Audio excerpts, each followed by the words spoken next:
Good afternoon. Welcome and thank you for joining us today. The theme of this afternoon is going to be strategic challenges and priorities of the banking sector for the next European legislative cycle 2024 to 2029. This is quite a long title and it covers the next 5 years and we only have 2 hours. So don't worry, you'll be home by dinner time.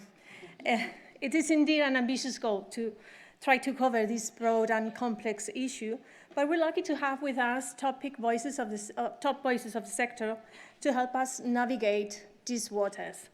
Certainly, times are challenging. A lot of things are changing in the world, and they are doing it they're all hitting at the same time at the fastest pace we've ever seen at all sectors, and banking is one of them.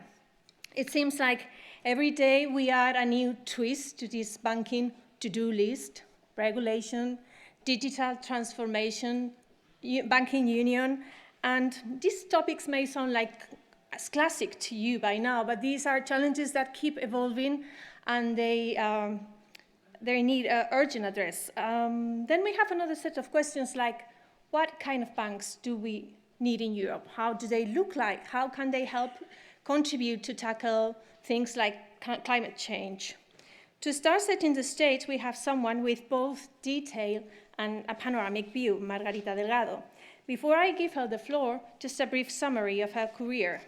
She's Deputy Governor of Banco de España since 2018, and since then she's also been a member of the Supervisory Board of the SSM at the ECB, Chairman of the Management Committee of the Deposit Guarantee Fund for Credit Institutions, Vice Chair of the Government Committee of the FROB, and Director of the National Securities Market Commission in Spain. She is also a member of the network of the central banks set up to assess the role of finance in the green transition and the Committee of the Global Financial System at BIS. Prior to that, she was Deputy Director General from Microprudential Supervision at the ECB, with responsibility for the direct supervision of the 35 largest institutions in the euro area.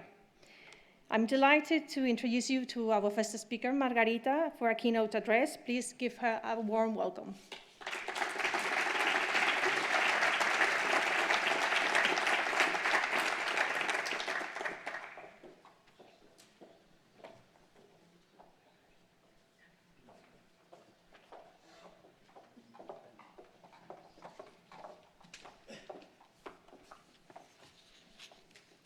Well, first of all, thank you very much for being here and for inviting me for this first session of this, of this day. I've been told to speak in Spanish, but I think I'm really entitled and allowed to really change into Spanish directly because, the speech that we have is totally in Spanish. But we have prepared a couple of slides, well, more than a couple, some slides to really illustrate the facts and what we see out there. Of course, in the slides is what we cannot see, which is precisely what is this about, what is the future of the banking system in Europe. So, bienvenidos y gracias por invitarme a la inauguración de esta jornada sobre retos estratégicos y prioridades del sector bancario para el próximo ciclo legislativo europeo.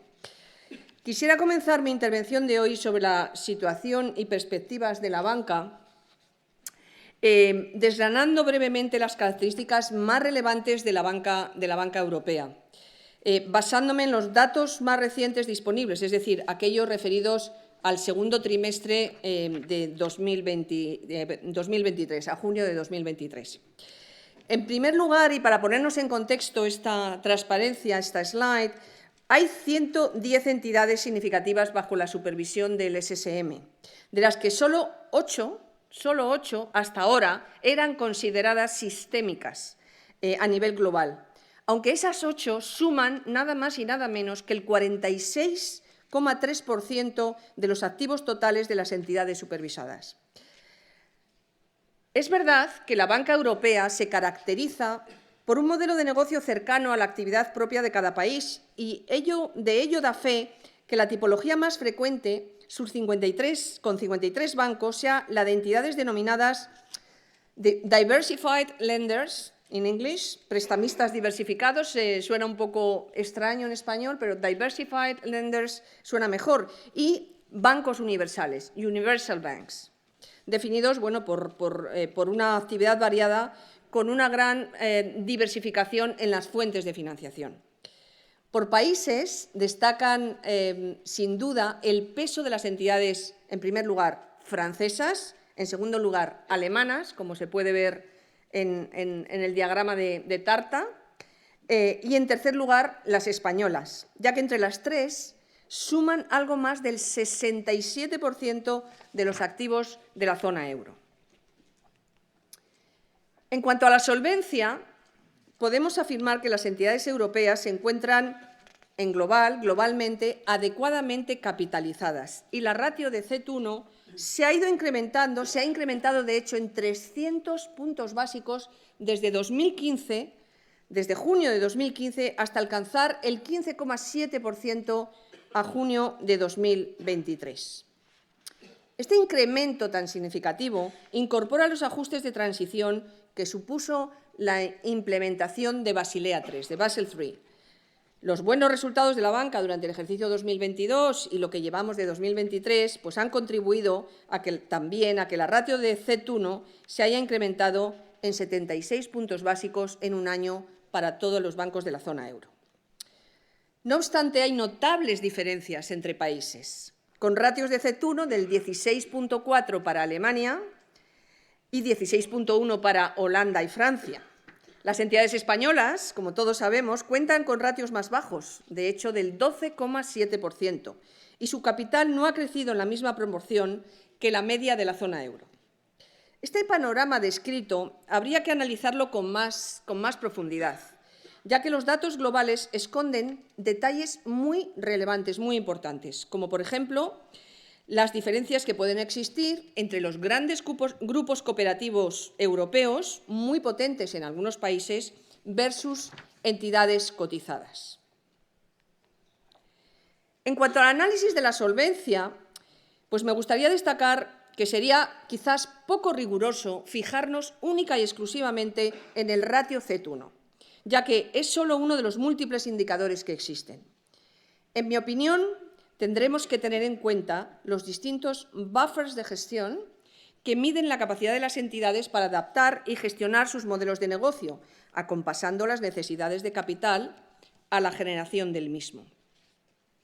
Adicionalmente, este análisis de solvencia se debe acompañar con el de la rentabilidad a lo largo del tiempo, es decir, la capacidad que tienen los bancos de generar recursos y capital orgánico de manera sostenible. Además, en esta lista de indicadores, las pruebas de resistencia juegan también un papel relevante. Por un lado, en el escenario base, se permite estimar el comportamiento esperado de los bancos en un entorno normal simulado. Y, por otro lado, permiten medir la capacidad de hacer frente a shocks adversos. En este sentido, hay que recordar que la media española está muy influenciada por los dos grandes bancos, que, como saben, cuentan con una fuerte presencia internacional y un modelo de negocio basado en la generación de significativos resultados recurrentes. Este argumento es confirmado por el hecho de que nuestras entidades cuentan con unos menores requerimientos de media que los de las entidades europeas. Quizás se podría inferir que, en media, el perfil de riesgos es menor al de sus comparables para los distintos modelos de negocio, lo que podría reflejarse en la mayor resiliencia puesta de manifiesto en los ejercicios de stress test de la EBA y del SSM. Otra parte de las diferencias podrían encontrar su explicación en el menor recurso a modelos internos para el cálculo de capital. En este sentido, a junio de 2023, del total de requerimientos de capital por riesgo de crédito, única y exclusivamente por riesgo de crédito, que suponen el 84,5% del total, un 46,5% estaba calculado mediante modelos avanzados en España, frente al 69,3% de Alemania, el 86,6% de Holanda o el 60,8% de Francia.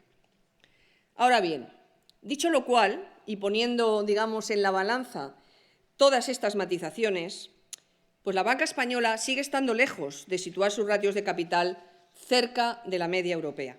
Por tanto, en nuestra opinión, debería sacar provecho de los buenos resultados a corto plazo y reforzar sus ratios de capital, con el fin de poder afrontar desde una mejor posición los retos a los que se enfrenta, tanto por los impactos de la subida de tipos de interés como por la incierta situación macroeconómica. Adicionalmente, la calidad de activos en Europa ha mejorado significativamente desde 2015, alcanzando una ratio de non-performing loans del segundo trimestre en el segundo trimestre de 2023 del 2,26%, que rompe realmente pues la tendencia descendente de los últimos trimestres. Como pueden observar en esta slide, los bancos, quizás alentados por los incentivos supervisores, han hecho un gran esfuerzo en estos últimos años para reducir la cifra de non-performing loans. Por países, la mayor parte de este tipo de exposiciones se concentra en Francia, con un 32,7% del total, España un 21,5% del total e Italia un 13,5% del total. En términos relativos, los países con mayores tasas de non-performing loans son Grecia, 5,7%, Portugal, 3,8% y España, 3,2%. Este análisis de la calidad del activo se debería complementar con un análisis de los colaterales, puesto que sirven de garantía a los préstamos, especialmente en aquellos países donde se han dado señales de alerta sobre el sobrecalentamiento del mercado inmobiliario. La ratio de cobertura de los préstamos non-performing pues alcanza en media un 41%, pero de nuevo vemos aquí heterogeneidad entre países. Así, esta ratio alcanza un 54% en Portugal, un 51% en Italia, frente a coberturas más bajas en Holanda, un 24%, o en Alemania, un 30%. En España nos situamos en un punto intermedio con casi un 42%. Siguiendo, nuestra conversación sobre la calidad de los activos y haciendo un análisis más profundo de la cartera, observamos que los préstamos en Stage 2 alcanzan el 9,2% en Europa, con tendencia a reducirse ligeramente desde el máximo alcanzado en el tercer trimestre de 2022, un 9,8%. Esto quizás nos debería hacer reflexionar sobre si las entidades están capturando y anticipándose adecuadamente, capturando en sus sistemas de alerta temprana, el deterioro de las condiciones económicas y financieras, incluso de recesión técnica en algunos países. Cabría esperar, por tanto, que este segmento de acreditados fuera incluso superior, o por lo menos que su peso en el total del sistema, en lugar de reducirse, aumentara. Por lo tanto, este es un tema a la que todos los bancos europeos deberían prestar una muy precisa atención. En este entorno tan incierto y cambiante, es evidentemente cada vez más difícil modelizar y hacer predicciones. Siguiendo un símil con las ondas, pues cada vez es más complejo predecir su longitud y su frecuencia.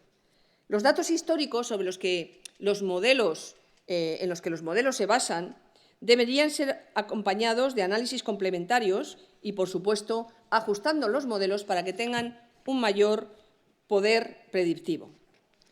Esto, que parece una obviedad, no resulta tan sencillo y por ello debemos hacer un ejercicio de reflexión y análisis sobre cómo mejorar la metodología de los modelos, y llevarlos a los modelos 2.0, siguiente fase de modelos, para reducir el grado de juicio en su calibración, en línea con lo señalado por la EBA, por la Autoridad Bancaria Europea, recientemente, y de hecho conseguir que se adapten mejor a un entorno cambiante. Si seguimos profundizando en la calidad de los activos, las exposiciones refinanciadas o forborne exposures alcanzan los 302.500 millones, un 1,9% del total de préstamos en Europa, y han experimentado una caída de casi el 18% en el último año, principalmente con clasificaciones a performing. Estas caídas, unido a la que acabo de comentar sobre el Stage 2, pues nos debería de nuevo hacer reflexionar sobre si son fruto de la fortaleza del empleo y de la actividad económica y de la actividad empresarial y, por tanto, todavía no permiten reflejar los efectos de la subida de tipo de interés o si verdaderamente hay algo más detrás. Este hecho es muy relevante de cara al cierre de resultados de 2023, en el que los bancos deberían prestar mucha atención a la evolución de la calidad crediticia en un contexto de crecimiento débil, alta inflación y mayores tensiones geopolíticas. Por otra parte, observamos que la estructura de financiación se ha ido equilibrando con el paso de los años y la ratio loan to deposit ha ido convergiendo hacia el 100%, desde el 126% en 2015, actualmente se encuentra en el 105%. Y con cierta, aquí sí, convergencia entre países. Los depósitos constituyen el 65% del total pasivo, con un gran peso de los depósitos minoristas de familias, un 28%, y de empresas, un 15% aproximadamente. Destacaría la significativa reducción de los depósitos de bancos centrales desde el endurecimiento de la política monetaria, que pasa del 8% aproximadamente al 3% del total pasivo. En segundo lugar, y a gran distancia, tendríamos otros títulos de deuda con un peso del 15% del total en total. También los ratios de financiación estable, NSFR, 126%, y de liquidez a corto plazo, LCR, 158%, pues yo creo que indican que las entidades tienen suficiente liquidez. En cuanto a los resultados,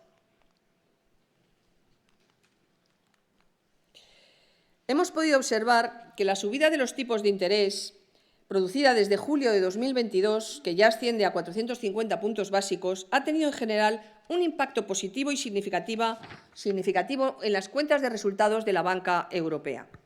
Por un lado, hemos visto que la transmisión de la política monetaria vía tipos de interés ha sido mucho más rápida en el activo que en el pasivo, provocando una mejora de los márgenes unitarios, en especial los márgenes de intereses, que han disparado los beneficios de las entidades en toda Europa.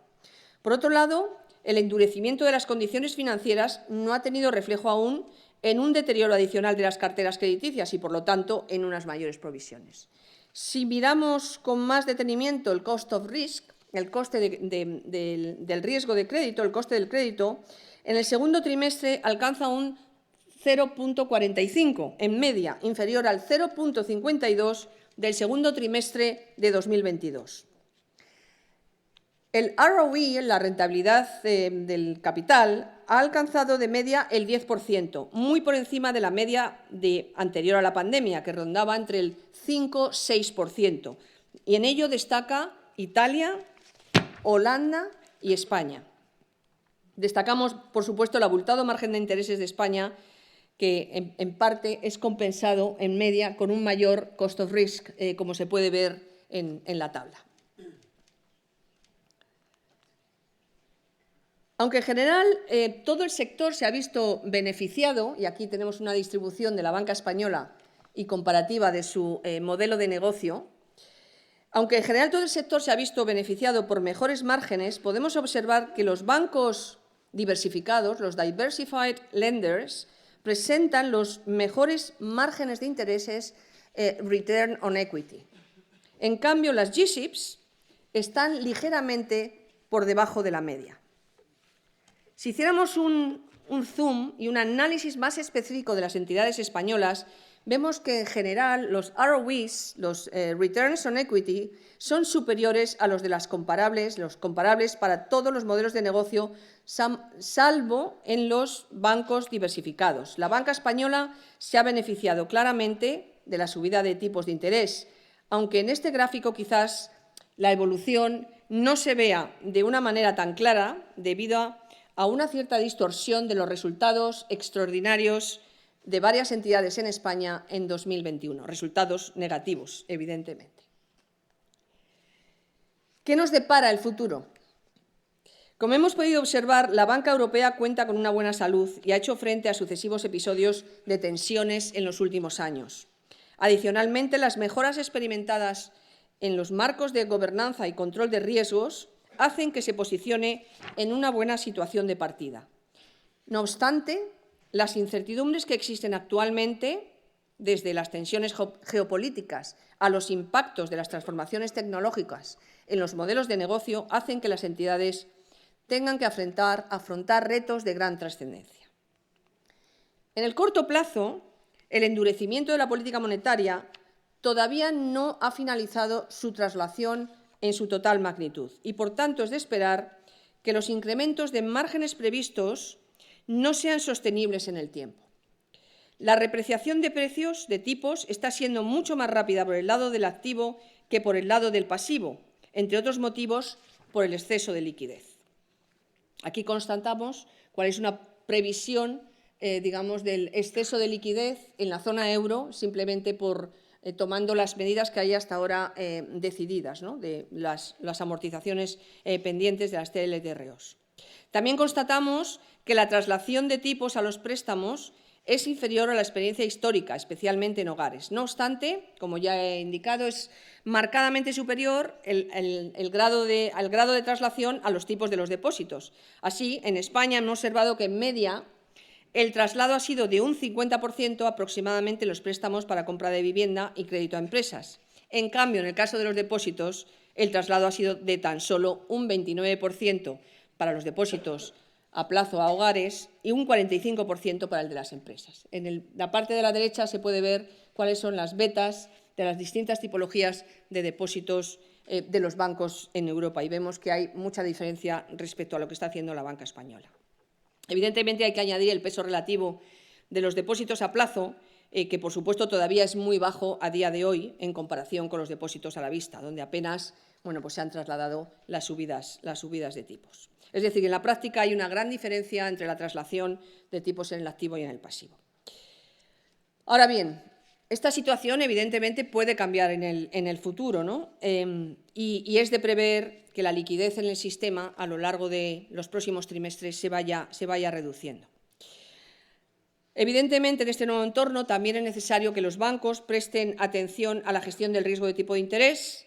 Una mala gestión del riesgo de tipo de interés, una mala medición de las sensibilidades puede llevar a turbulencias parecidas a las que sufrimos hace unos meses provocadas por la crisis de la banca norteamericana mediana. Pero además, esta subida abrupta de tipos ha añadido presión a algunos sectores económicos.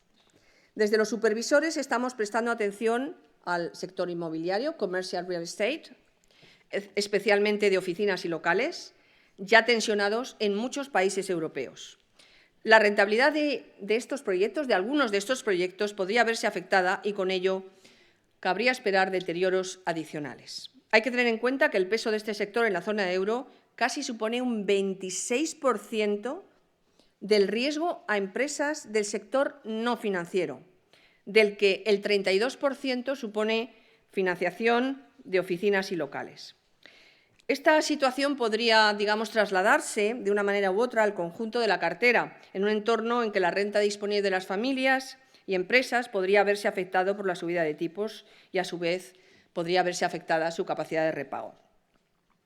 Pero, evidentemente, sin duda, todo ello se verá muy condicionado por la evolución de la economía y del mercado de trabajo en particular. Permítanme también que haga una referencia a los préstamos apalancados, al leverage finance, que ha experimentado un crecimiento del 80% en los últimos 4 años, superando los 500.000 millones de euros y con una tasa de impago actual del 3% y con previsiones de subida, ya que hay que tener en cuenta que alrededor de la mitad de estas exposiciones tienen un índice de apalancamiento superior a 6. Por todo ello, evidentemente, y seguro que lo debatirán en las siguientes sesiones, es necesario que los sistemas de gestión de riesgo de crédito, en especial los sistemas de alerta temprana y de análisis de proyecciones económicas, pues en este contexto cobran un especial protagonismo, dado que existe una elevada incertidumbre. Ello permitiría a los bancos anticiparse, y como hemos visto en las cifras de Stage 2 y de Forborne Exposures, no hay ninguna anticipación. Ello permitiría a las entidades anticiparse a potenciales incrementos de morosidad y adaptar la gestión de sus carteras de una manera más eficiente. En el medio plazo, las entidades bancarias seguirán necesitando fuertes inversiones en digitalización para acomodar sus modelos de negocio al nuevo entorno tecnológico y competitivo. En primer lugar, hay que fijar una estrategia clara al respecto y, en consecuencia, efectuar las inversiones necesarias. Y, por tanto, hay que prestar gran atención a la existencia de nuevos productos, a los competidores, a los nuevos canales de distribución y de comunicación con los clientes y a toda la mayor competencia. En un ejercicio horizontal que hemos realizado en el SSM, recientemente se concluye que evidentemente la transformación digital es importante para las entidades, para los bancos, y que la mayoría tienen implementada una estrategia.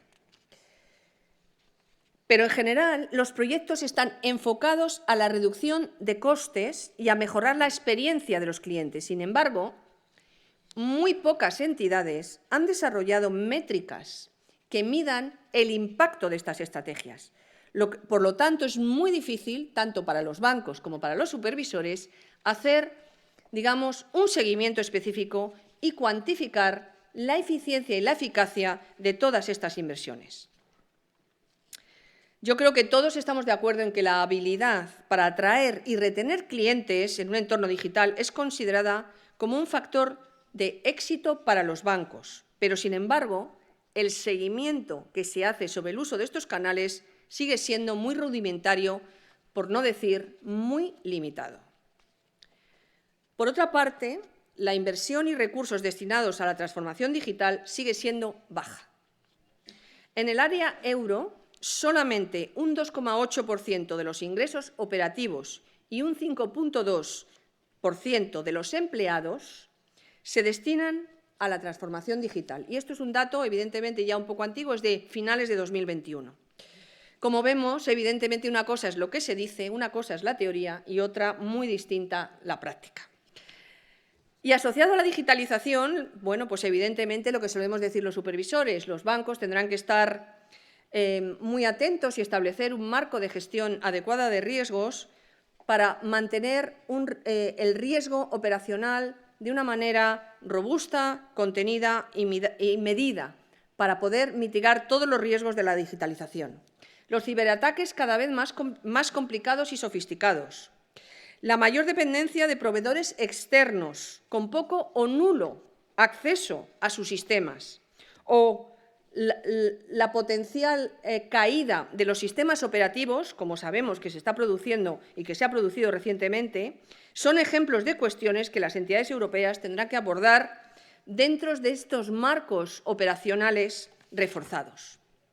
La tecnología, el uso de la inteligencia artificial y la capacidad de análisis masivo de datos, pues también son claves para abordar otro de los retos a los que se enfrenta la banca, el reto de la financiación, de la transición hacia un modelo de economía más sostenible. Está claro que la banca en Europa juega un papel fundamental como canalizador de fondos. Las entidades se tendrán que enfrentar al nuevo reto, ya lo están haciendo, de analizar los planes de transición de aquellos sectores y empresas que financian y así poder identificar, analizar, medir, gestionar y mitigar adecuadamente todos los riesgos asociados al cambio climático. Como saben, bueno, pues las autoridades y los supervisores hemos puesto el foco de atención a través de numerosas actividades supervisoras, con pruebas de resistencia específicas, con revisiones temáticas, con inspecciones in situ para valorar cuál es el desempeño de los bancos ante estos riesgos. Yo soy consciente, yo creo que todos somos conscientes de los retos que supone, dado que a día de hoy no todos hablamos de lo mismo, no tenemos unas definiciones totalmente homogéneas y a veces no tenemos ni siquiera datos para poder medirlo. Pero yo creo que este es un esfuerzo que merece la pena abordar. Ya voy concluyendo. La banca europea, como hemos visto, es robusta y así lo ha demostrado frente a las distintas turbulencias vividas en los últimos años. y los primeros meses de este año 2023 tiene mejores ratios de capital, tiene una buena situación de liquidez y, sobre todo, una buena gobernanza que ha mejorado con el tiempo. Y yo creo que esto le permite y le ha permitido a la banca europea lidiar con un entorno macroeconómico bastante complejo e incierto. No obstante, dada la incertidumbre reinante, es de esperar un deterioro de la calidad crediticia y, por ello, los supervisores recomendamos que los bancos refuercen sus políticas de provisiones y capital. Por otra parte, los retos a los que se enfrenta el sector hacen necesarias inversiones estratégicas en tecnología y digitalización para poder afrontar estos nuevos entornos desde una posición más sólida. Por último, no me olvido de la gobernanza y de los controles internos y de gestión, que, aunque han mejorado sustancialmente, siguen presentando debilidades. Y como hemos experimentado recientemente en la crisis de marzo, un buen marco de gobernanza y de gestión de riesgos, así como un modelo de negocio adecuado, constituyen el mejor escudo de defensa ante una crisis. Este marco debe servir para hacer un buen seguimiento de todos los riesgos y tendencias del mercado financiero que proporcionen una toma de decisiones ágiles y acertadas. Muchísimas gracias.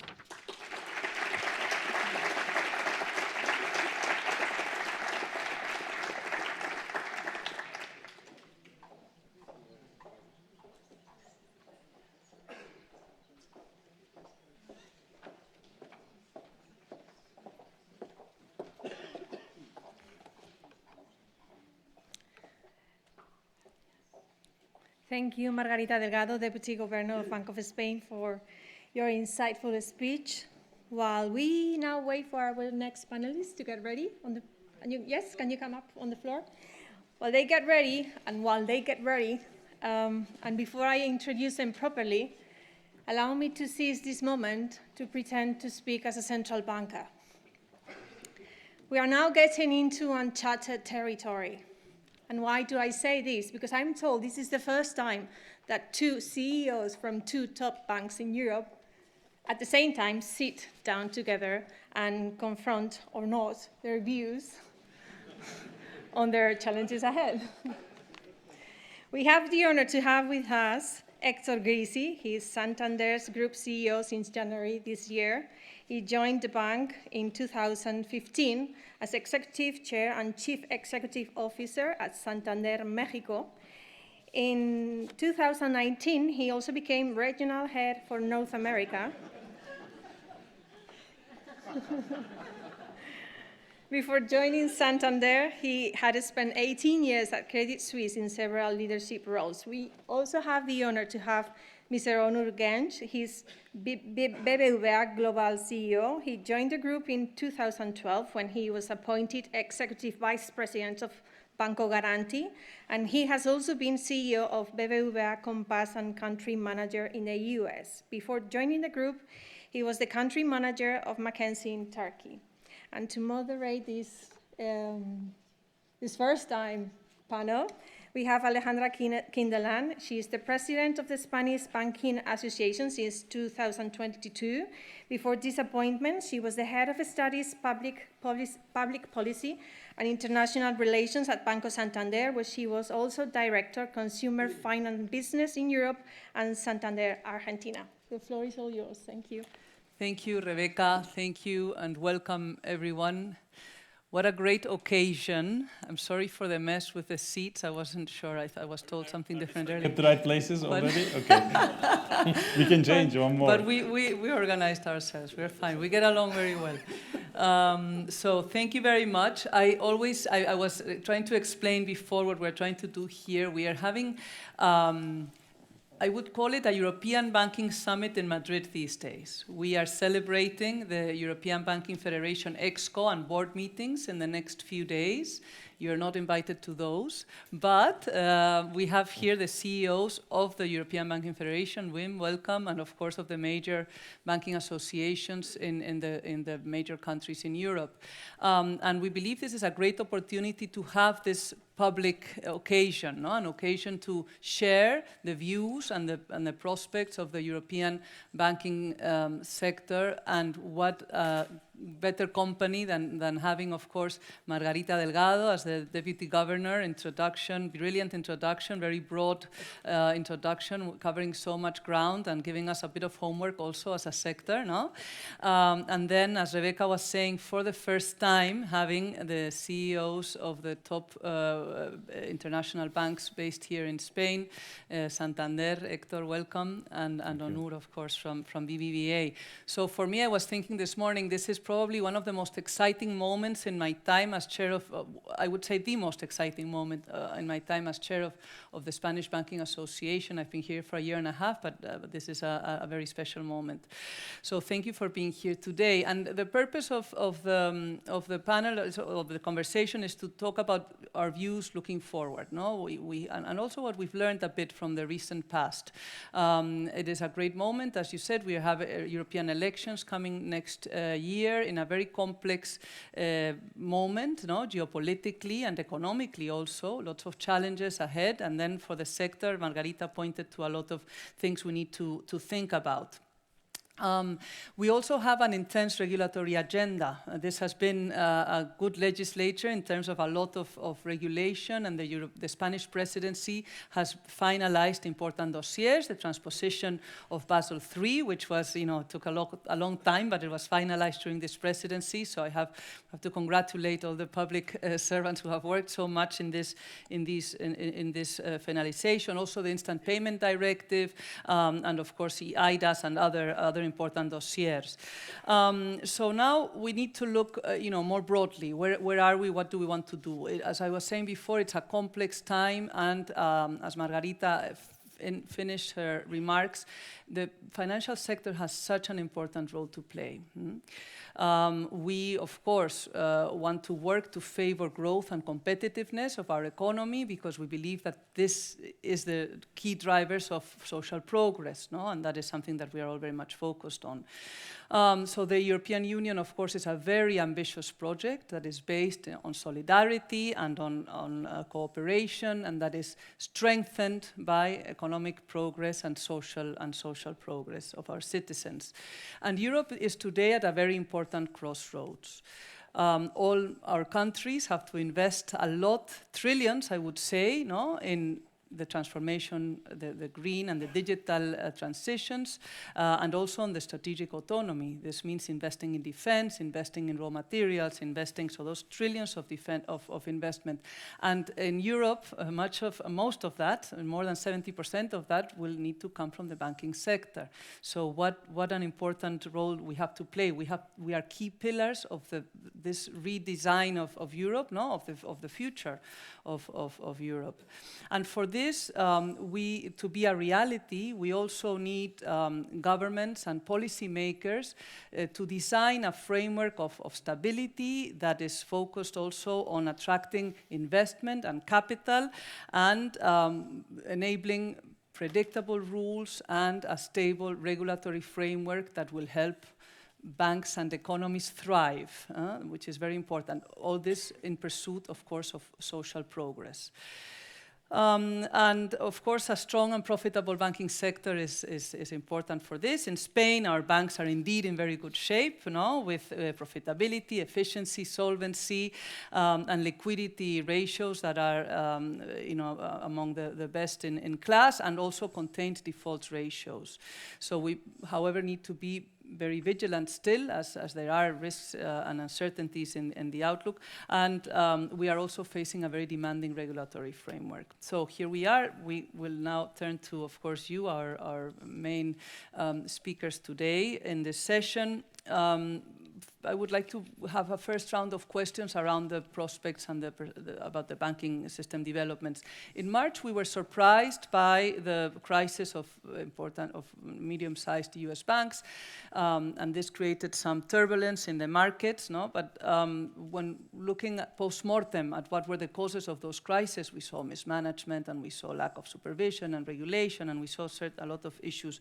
But I would like to ask you, Héctor, first. What are the lessons learned from this market turbulence that we saw in April and March, and what differences would you highlight with the European banking sector? Thank you very much, Alejandra. It's a pleasure to be here. Also, it's a pleasure being here with Onur. I don't believe that Santander would be Santander if we didn't have such a good and strong competitor. So it's always a pleasure to be together with you, and it's a pleasure to compete with you. You do quite a good job, so you make us better every day. You stole my line, so we have to go and hug each other now. And we'll do at the end, eh? So, Alejandra, thank you. I think it's quite an important matter to touch about what happened. I actually like the word that you used, turbulence, due to the fact that I wouldn't call it a banking crisis. I think it's quite important to understand that, due to the fact that it's very specific what happened in the US in April, okay, and what happened at Credit Suisse as well, due to the fact that it's specifically due to the model of these particular institutions had, okay? So it's very particular to understand it. There were institutions, actually, some of them knew that basically had a model with very concentrated depositor base, okay? It's not the same thing that we have. They didn't have transactional deposits as we know very well, like here in Europe, in which we have a very atomized deposit base, and that we have a lot of transactional deposits. What I mean by transactional deposits is the deposits that you use every day to pay mortgage, to pay your bills, etc. This is not the case here. This is very concentrated deposits in a very few number of hands. And on the other side, loans that were very concentrated as well in particular sectors, mainly a lot of jumbo mortgages, some of them, very long-term, fixed rate, sometimes zero coupon bond, in terms that they were only paying interest. So in that sense, it's very important to understand that one of the reasons, I just said it at the beginning, was lack of supervision. I think supervision is quite important. I don't think it was a matter of regulation, but it was actually a matter of really supervise those banks in a really close way. And another very important point is to understand the management, okay, that happened in these organizations. One of these banks, and it's quite known by the public, it was on the newspapers. I mean, the CEO was in Hawaii, the CFO was living on the East Coast, the chairman in Washington, and the bank was in California. So it's impossible to manage an institution on a day-to-day basis when you don't have that connection, you understand what's going on, the feeling of the situation. So it's very important to have that and a really good connection with the supervisor in terms of knowing exactly what was happening. It's important also to understand the way the treasury is well managed. When you're talking this deposit base combined with short-term money, combined with investing in the treasuries on a long-term basis, is a recipe for disaster, okay? So what was created there is exactly was something that could happen at any time when rates were to go up, and exactly what happened. In my point of view, there's still some cleanup to do, okay? I think it's important to understand that we need to concentrate on regulation, but the most important thing in my view is that I don't think it's a capital situation. It's not a matter of having more capital in the institutions, but it's a matter of basically having the right supervision combined with the right management. Absolutely, and I think those were probably the conclusions also, no, that many of our supervisors reached.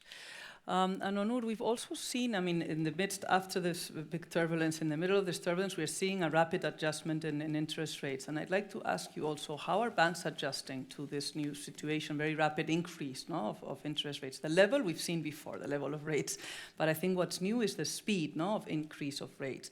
What are the prospects for the next few quarters? And also, how do you see the role of banks going forward?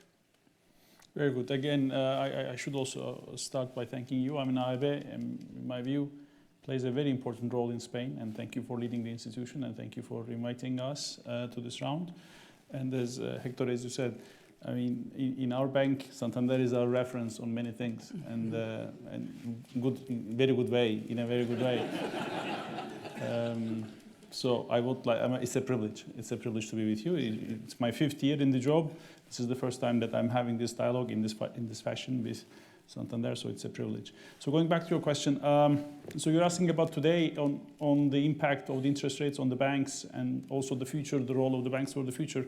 But allow me to take us a little bit back in the history, a bit to the past, to be able to comment on today and the future.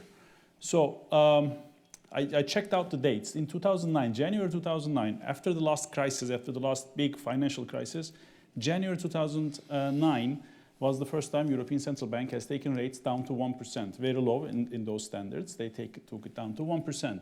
And July 2012, they took it to 0.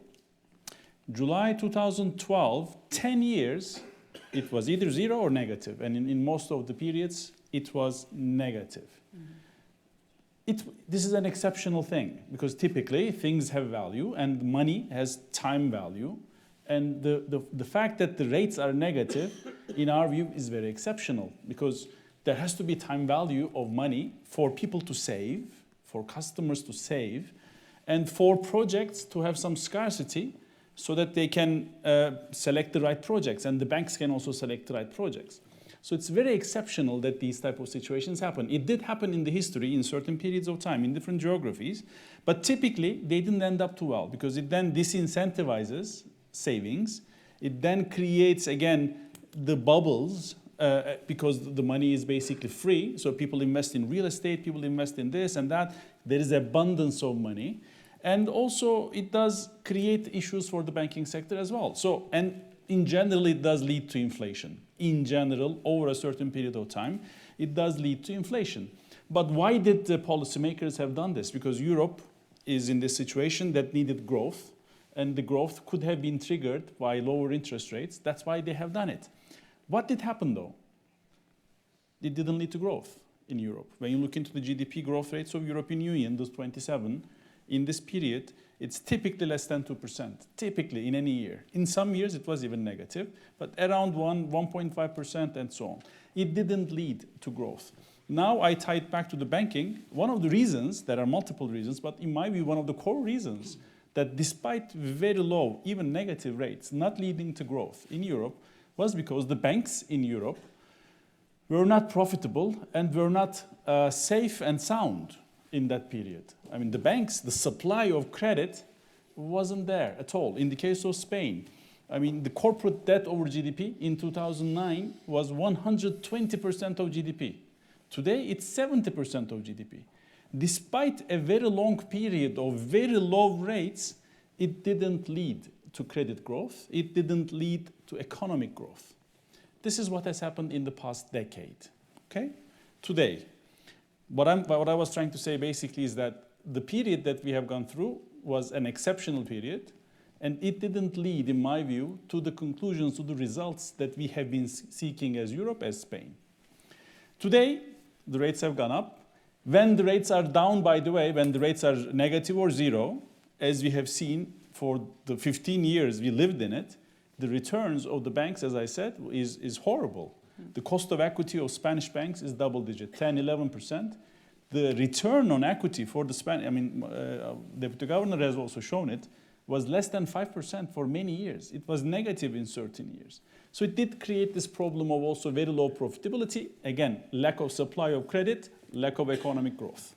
Today, now that the interest rates are, you said normalization, and once they are normalized, banks are normalizing too with this process.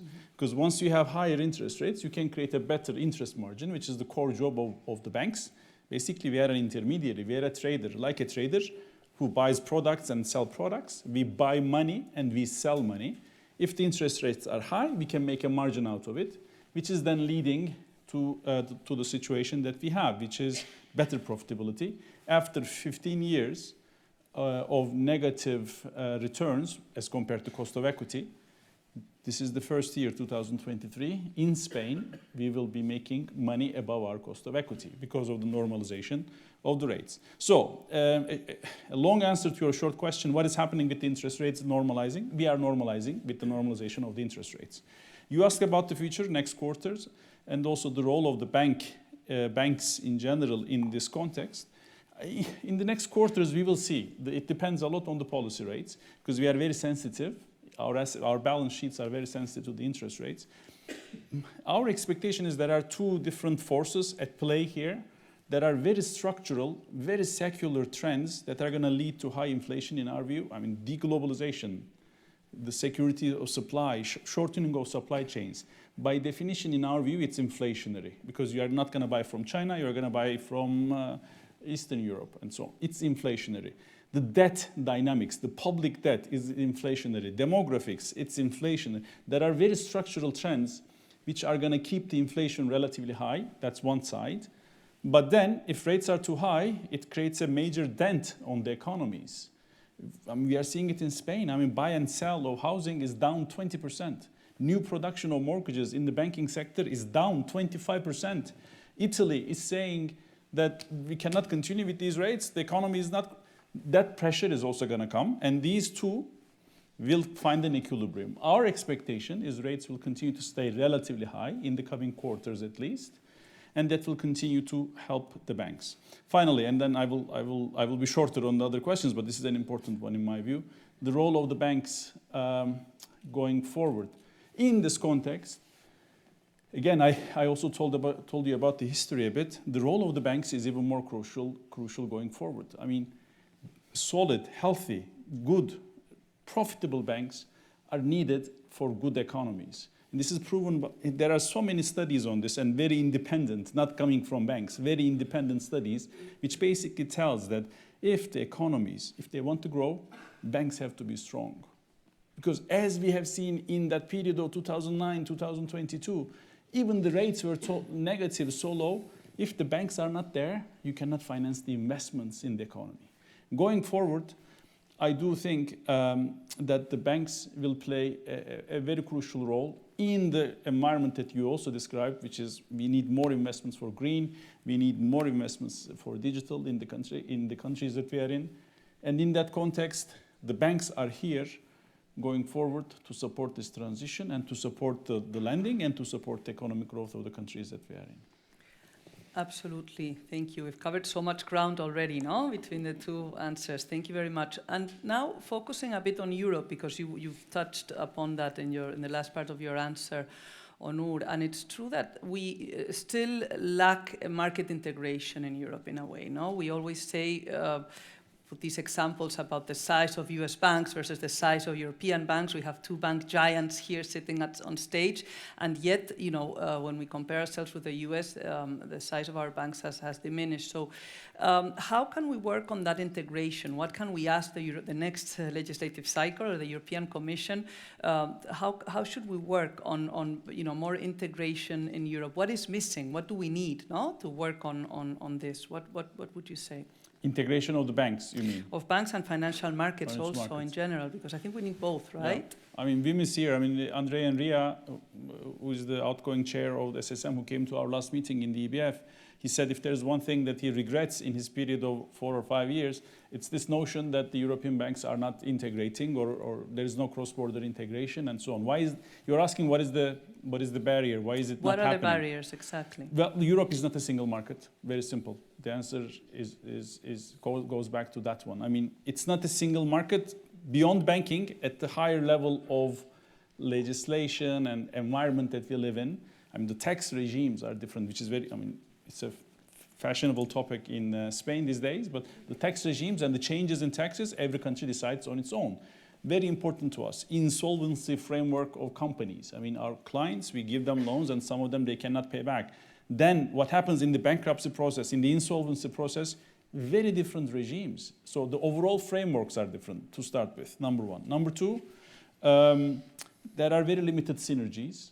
Limited synergies meaning when you merge like two banks, you create some value by, for example, optimizing the branch network and this and that. When you are in two different countries with no overlaps, the synergies are much limited. But more importantly, maybe, that's how I started the thing, we are not a single market also from a banking perspective. We should recognize the progress here. I mean, there's a single rule book, single regulations, CRR, single supervision, yes, but the banking union is still not there. The banking union had multiple components underneath. One of the clear components was the deposit insurance schemes. They are still not merged, as you all know. Every single country has their own scheme also, and the framework are not fully aligned. To cut the long story short, why aren't we merging? Because it's not a single market. What should we ask from the legislators and the decision makers on this? Complete the banking union. Complete the banking union, very simple. Complete the capital markets union as well, which is very limited, related to banking. We have different capital markets all around Europe. So complete that, and allow the banks operate as if they are in the same geography. That's what I would say. I think we agree, and I think Héctor is also nodding, so he also agrees. Héctor, you Couldn't agree more on both of them. You Quite have been important. living and working in Europe for a few months now, but working for a global bank and with huge international expertise in your career. How do you see, the European regulatory framework, and do you see it's friendly enough with global banks, and what could we ask the next Commission to focus on? Look, I think it's quite important that we understand, and I couldn't agree more of a couple of things that Onur commented on. First of all, growth is quite important, okay? And we need to understand that the only way that the European Union could basically make it on the long run is basically with growing. And the matter of fact is that without the growth, it's going to be very complicated in that sense, okay? There was one very important thing that Madame Lagarde basically said, no? What she called the 3Ds, in which we have particularly in Europe. She called it demographic, one of the most important ones. Decarbonization, okay, that's another very important fact to take into account. And the globalization, which Onur referred to. And I will add another fourth one, which Margarita Delgado basically commented on, which is digitalization.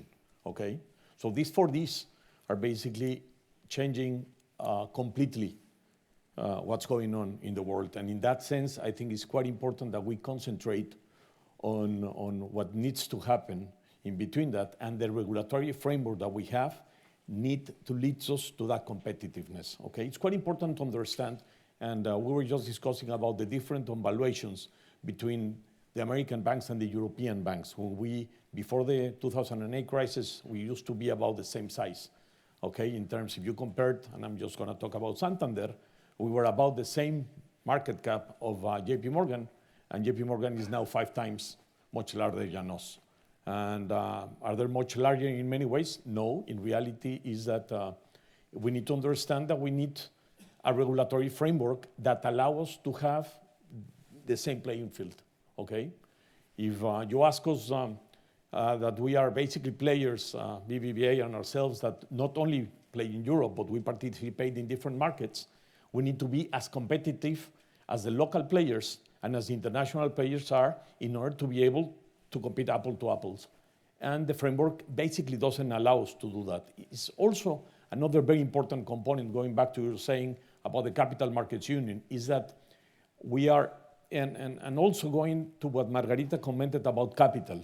And if you saw part of the presentation, and a big part of the presentation was capital, and capital is becoming a very scarce commodity, given the fact that the cost that we have on capital is humongous because of our valuation, vis-a-vis that we're not able to offload the balance sheet with the same flexibility that our competitors in the world have, okay? So if you take a look at an American bank, those banks basically don't have too many mortgages on the balance sheet because they have really strong capital markets when they offload that kind of risk.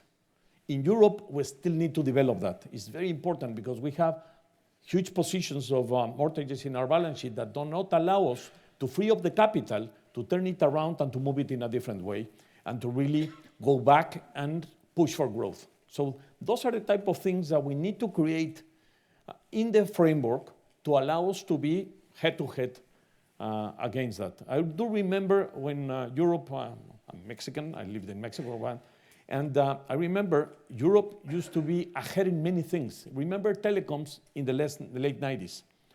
The SIM card was designed and made in Europe. What's the basis today of telecom? The SIM card, and it came from Europe. So we have the capabilities, we have the talent. I mean, I do not agree the base that Europe is a museum, the other way around. I believe that Europe has huge capabilities and huge opportunities for growth, but we need to change the way we think, and we need to adapt ourselves to the new situation in life, and we need to take advantage of the 4Ds that what Madame Lagarde was saying. Of course, and one of them is digital. I want to turn to digital now a little bit because also our deputy governor mentioned some data that I think are averages for Europe on investment and so on. But I think here we have two leaders, no, in digital transformation who are investing so much and hiring tens of thousands of software engineers. I read, no, among the two banks, there's a figure that is, many digits, no, of software engineers to make this transformation real, because we need to do it for our customers and for society, no. So this is a lot about data, and I wanted to ask you, Héctor, now also about, how is data transforming the way that Santander is providing tailor-made products to the customers, to our customers, and how should we ask from the what should we ask from the new European Commission to help your bank in this transition and to help banks to fully achieve the potential of the data economy? Look, data has become the ball in the football game, okay? It's basic. You cannot play in this game if you don't have the ball. And data has become that. And we need to understand that. Remember when we talked about a long time ago about process engineering, simplifying, and a lot of different things. And today is data engineering, which is the name of the game. And that's why we are hiring a lot of engineers, mathematicians, and all these kind of profiles that actually is very difficult to find. So we need to really fight for them vis-a-vis the fintechs and the startups and all this game. It's an interesting game what's going on, and talent is of the essence to be able to make it in that sense. Data has become centered in a game, and we've been investing quite a lot in able to do that. In Santander, basically, we're very proud of the advantages that we have basically worked on turning our core systems to be able to have data available in real time. And data available on the real time is exactly, and maybe Onur agrees on this one, particularly the most important thing.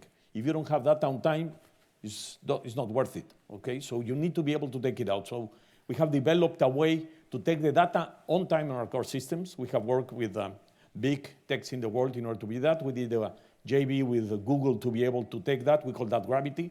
So that basically allows us to take our data out of the core system and to be able to use it in real time. And that basically makes a complete difference in the way you compete in the real world.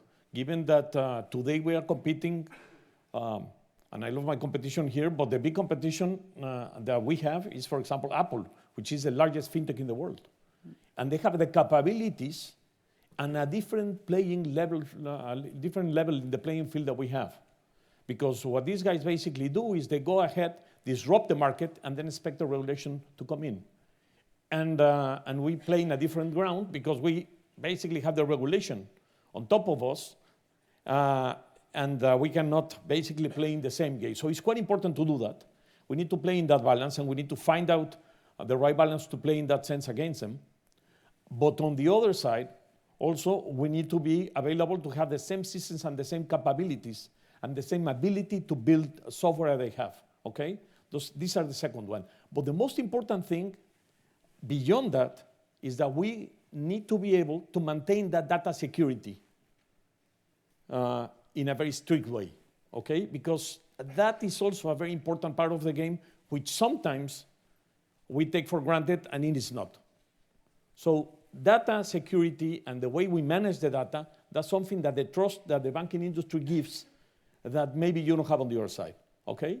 So this is important thing about sharing the data, etc. I think we need a level playing field. Sharing the data needs to be a two-way street, okay? It's very important to have that. It's a two-way street, but we need a really good level playing field in order to be able to do that.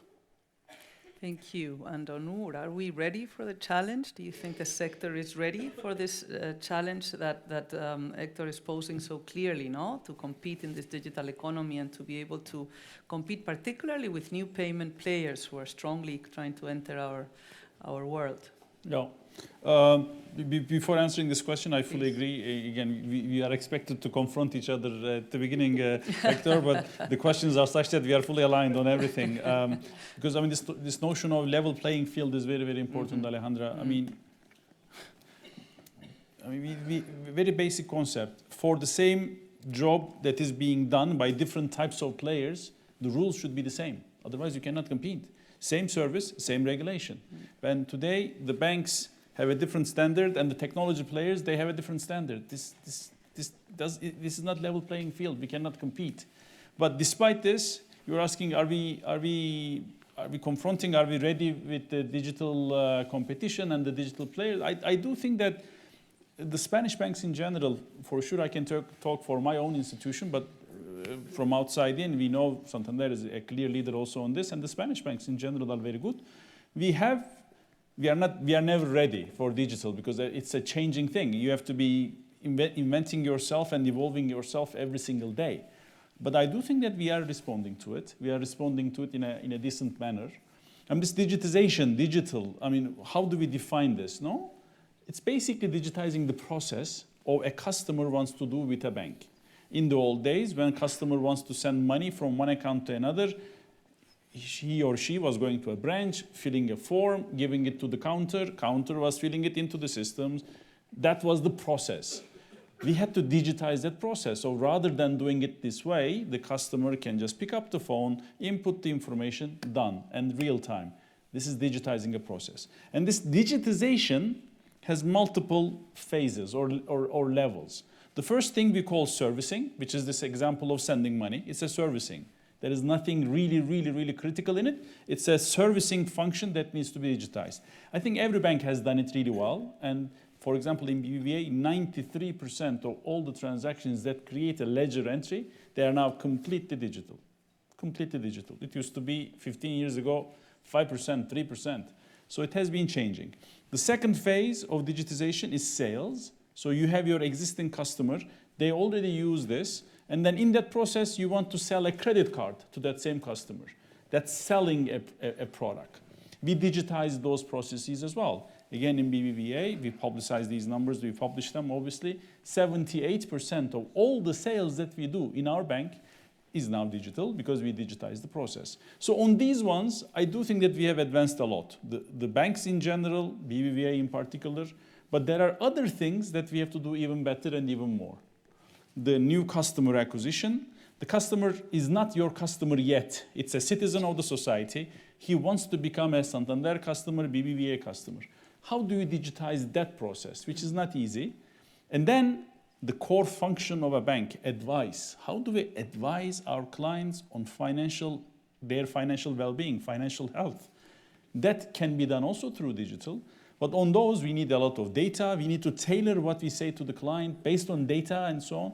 On those functions of new customer acquisition, advice, I do think that we still have room to go. We still need to digitize even further.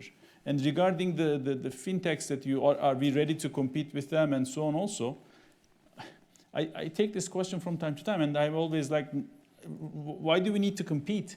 Because they do have something good. They have a clear focus on a certain part of the value chain, but a very clear focus, no? And the banks, we have the customer franchise, we have the scale. The core problem of a fintech in general is scaling what they have created to a larger audience, to a larger customer base, which we have. And we might not have their focus on a very specific function in the value chain. So I would rather encourage, the client is there, the business is there, I would rather encourage all of us to partner in this whole thing. But in terms of are we ready for the digital economy? Are we ready for the digitalization? I do think that the banks have come a long way, have come a very long way in my view. And at the same time, we have another important transition where we are fully also involved in and where we have a very important responsibility, which is the green transition, where banks, I think, are working very intensely on different fronts, of course, on our own transformation of the sector, also on targeting financing to the clean energies, of course, and finally accompanying the different sectors and the different customers in their own decarbonization.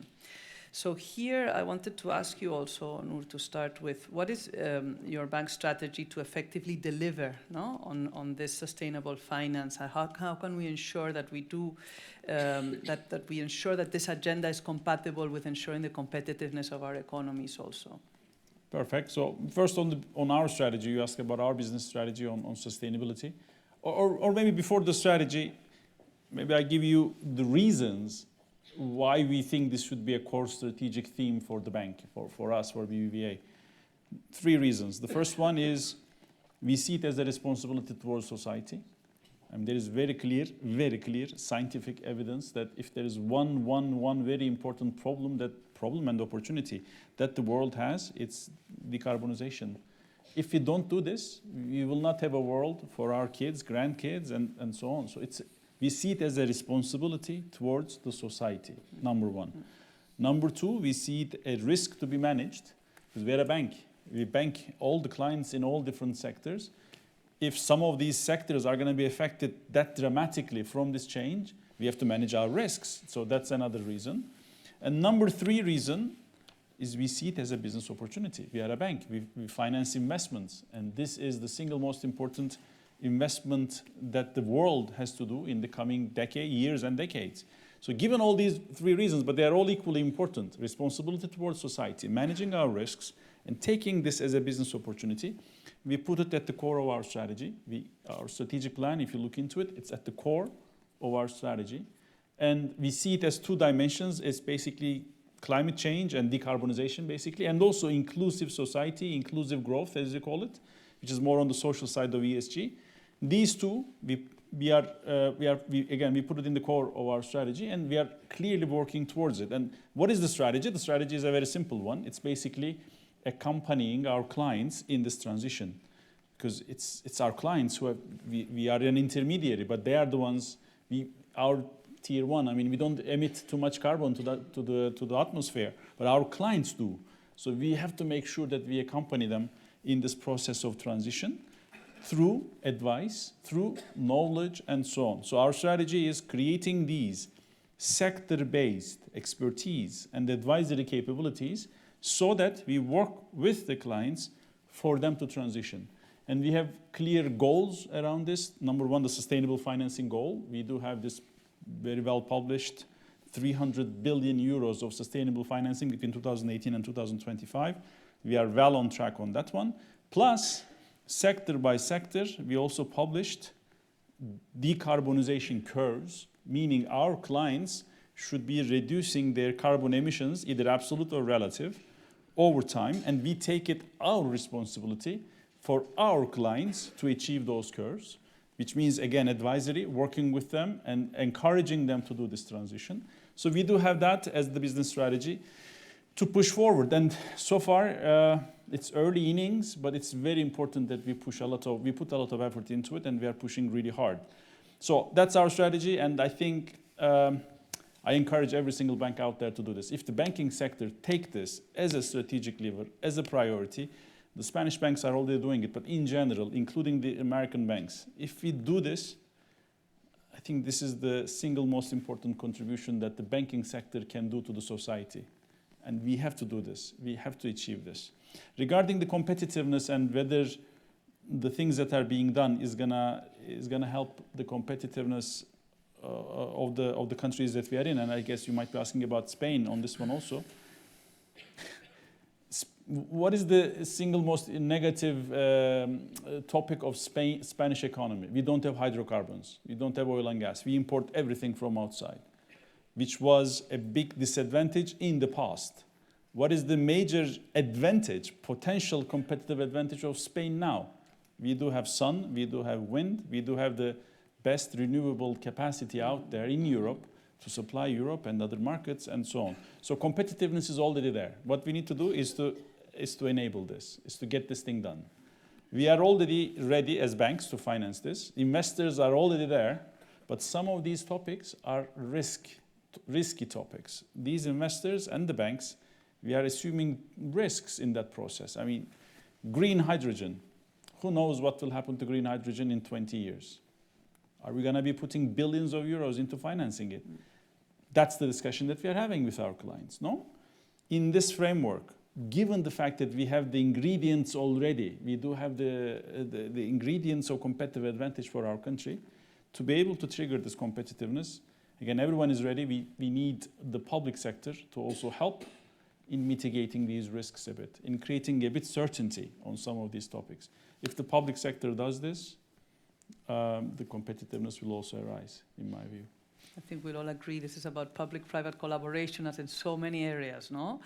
Héctor, and for you, for Santander, what does this ESG agenda mean, no? For the bank, for your customers? What are your priorities and your challenges? And also, what would you ask regulators? How can regulation be an enabler of this transition?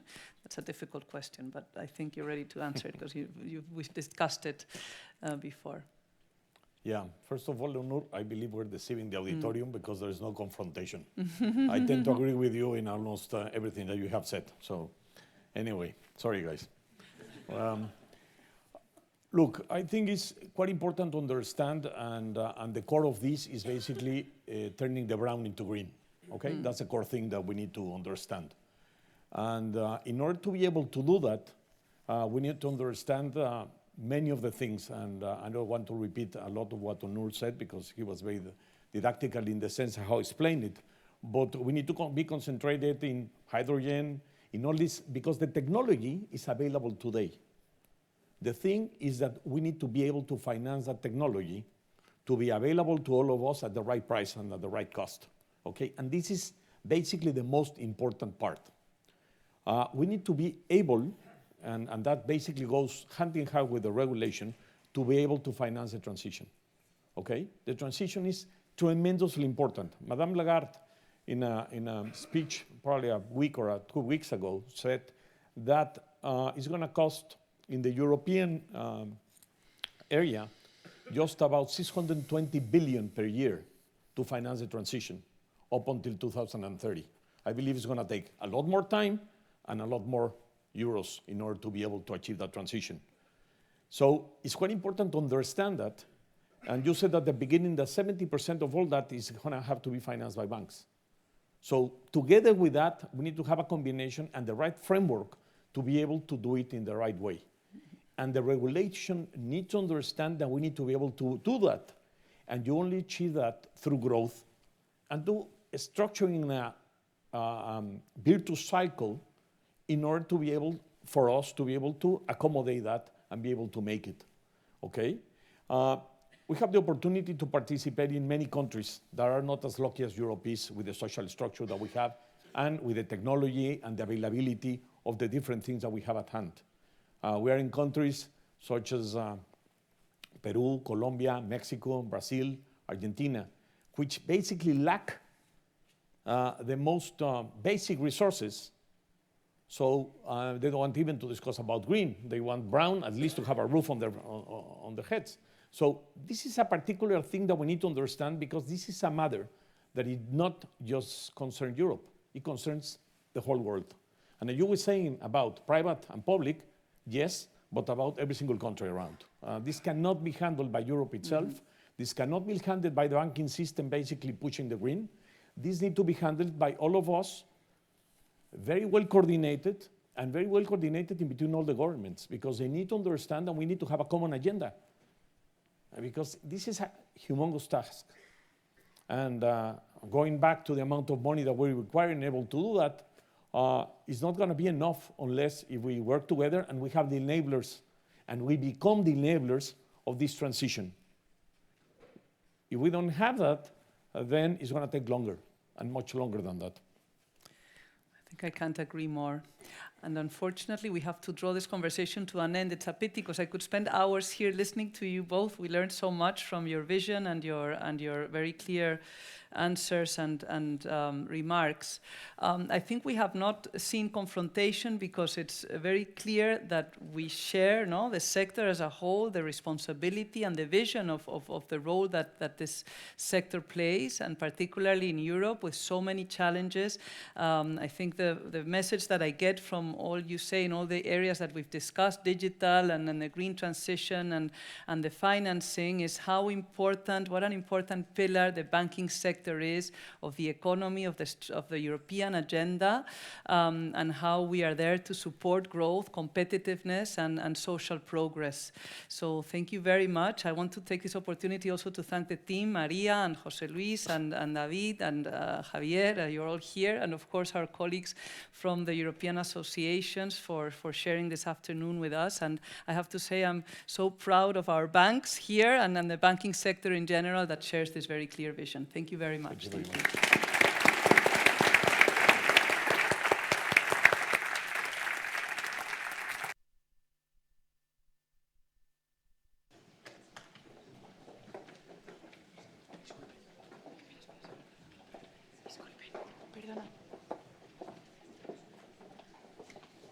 Well, thank you, Héctor Grisi, Onur Genc, and Alejandra Kindelán for this lively and interesting talk. We hope it's not the last one. We're changing a little bit the stage because we are joining two more voices for the next panel. We're going to have 5 different country views from Germany, France, Italy, Netherlands, and Spain. The next 5 panelists are going to talk about what type of banking sector does Europe need for the future. And we are lucky to have, I'm not sure if they got the microphone, but we're lucky to have, just give me a brief introduction of the speakers. We are lucky to have Heiner Herkenhoff.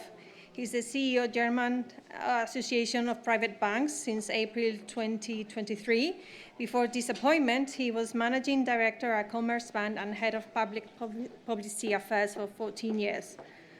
Also, Maya Attic, she's the CEO of the French Banking Federation since 2020. Before this appointment, she was the deputy CEO of the Fédération Nationale du Crédit Agricole, in charge of finances and risk for the regional banks, and previously, Maya served in the French Treasury Department until 2016. We also have Giovanni Sabatini. He has been the general manager of the Asociazione Bancaria Italiana, the Italian Banking Association, since 2009. He's also chairman of Consorcio Bancomat and Consorcio CBI. Dr. Sabatini has a background in securities and financial markets because of his roles in the Italian Stock Exchange Authority and in the Legal Affairs Department in the Italian Ministry of Economy and Finance. We also have Eelco Dubbeling. He's the managing director of the Dutch Banking Association since 2014. He was appointed as chairman of the executive committee of the European Banking Federation last December. Before joining the Dutch Association, he was the head of government relations of EBN and AMBRO. And to moderate this panel, we have Maria Abascal. She is the Director General of the Spanish Banking Association since 2022, where she's also responsible for the public policy. She worked for more than 10 years at the BBVA, where she was Global Director of Institutional Relations and Chief Economist of Regulation and Public Policy. And prior to that, Mrs. Abascal held positions at the public sector, at the Treasury Department, and the Institute of Foreign Trade in Spain. So, Maria, the floor is yours. Thank you very much. Good afternoon, everyone. Welcome to this conference and to this session. I want to warmly thank all the speakers for accepting the invitation to participate. It's a pleasure to have you here, and also a big opportunity to learn about the challenges and priorities of banking sectors across Europe. So we will focus the discussion on growth, competitiveness, regulation, and also all the future challenge and ask we have for the next legislator. So I'm sure you will agree with me that the current regulatory cycle has been very intense. Indeed, the European Commission released in 2019 a large and broad working program, but we need to add all the additional and the extraordinary measures adopted to deal with the COVID crisis, to mitigate the impact on the real economy and also on financial stability. It's true that the regulation has a direct impact on any entity's strategy. It somehow impacts the design of new products, new services, how they are distributed, and ultimately it impacts profitability and competitiveness. I think that we all know that the banking sector is a hugely regulated sector, there is no doubt, and over the past 4 years, the regulatory activity has been mainly concentrated on 5 different topics. First, the transposition of the Basel Agreement, which set all the capital framework for banks. I think that, well, a very complex dossier, but the agreement reached under the Spanish presidency is a rigorous transposition. It takes into account European specificities, but it's true, and we should be aware that the overall framework is very complex. Second, sustainable finance. A lot has been said already, but I think that this is a priority, of course, for European authorities, but also for European banks. For the time being, regulators has worked a lot on defining the framework for disclosure and reporting. The supervisor is also working a lot on that. They have incorporated in this REP, and they have also developed supervisory expectations that must be met by the end of next year by entities, with the threat of financial penalties for those entities that won't be able to meet those expectations. Third, digital transformation, a lot of attention also here, especially in digital finance strategy. So we have DORA, MiCA, we have also all the open finance or financial information data access. We have retail payments with instant payment, with the revision of the Payment Service Directive. And more recently, we have the regulation on artificial intelligence, and also, of course, on a regulation of an eventual launch of digital euro. Critical issues for the sector. Then for issues, on the fourth block, we'll have those issues that fall under the conduct or the legal sphere. I mean, a lot of developments on MiFID, but also on Consumer Credit Directive, a whole package on anti-money laundering, including the creation of a new supervisor. And finally, maybe a more national dimension, but I look to you, Giovanni, with the creation of some few member states has created new taxes on banks. So against this background, there's big consensus that the banking sector has played a relevant role in contributing with resilience to the economy against the shocks suffered during the COVID crisis. This demonstrates that having robust financial sector, robust banking sector is a needed condition to growth, and I would even say more, that the banking sector is a strategic ally for governments to support growth. So I would like to start with that topic, growth and competitiveness. Maybe, Maya, to start with a very basic question. So, I mean, why does Europe need banks to support growth? Please, could you explain to us what is the role of banks in our economies, in our societies? Well, thank you very much for the invitation and the organization of this event. It's a great pleasure, and I'm really sorry, no puedo hablar español. I'm very happy to have the exchange, and also to hear the very inspiring two CEOs, very converging. And in fact, the answer to the question is the convergence between what they said. If you ask the question to bankers, what is your job about? Maybe there is one word, it's a French word, but I will translate it, can summarize everything. It's the word utilité.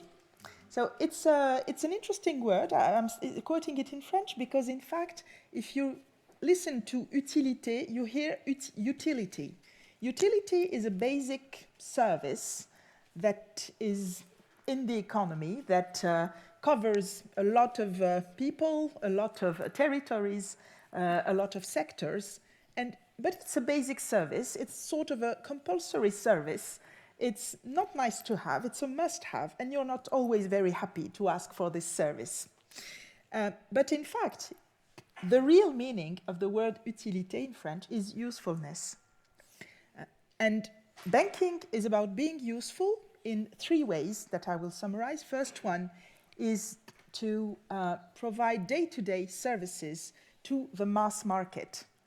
Really day-to-day from morning to the evening, sometimes even when you sleep. If you wake up, you can check your accounts, and anyway, you can at any moment get those banking services. And also the second point is to be there, to be useful in times of crisis. And this has been the case for centuries and centuries.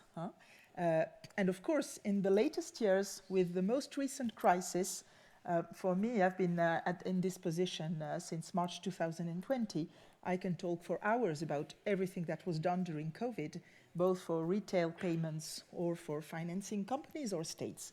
But I can also talk about the war in Ukraine, the invasion of Russia, and everything, all the time that was spent by the bankers, some of them here, to try to implement sanctions in a very short time. So in times of crisis, having big institutions providing money or retaining money is absolutely key.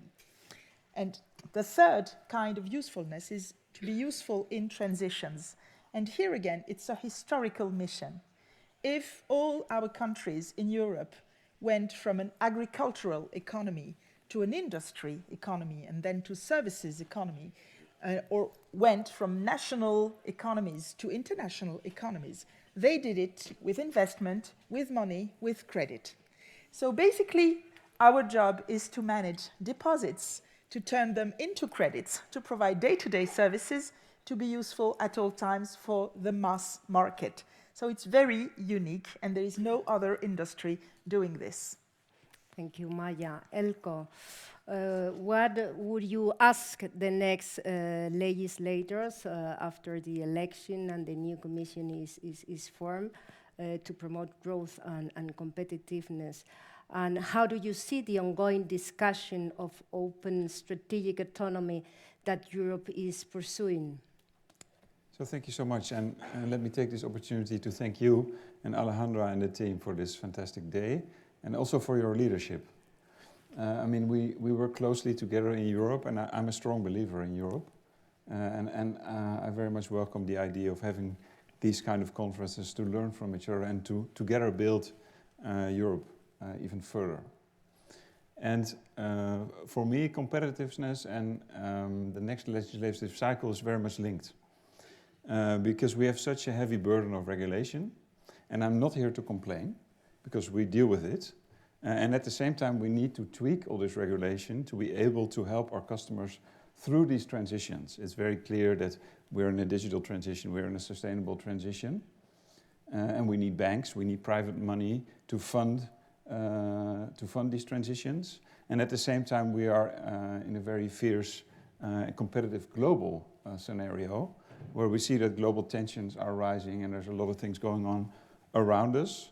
And at the same time, even within banks, we are going, like the CEO showed, we're going through transitions ourselves.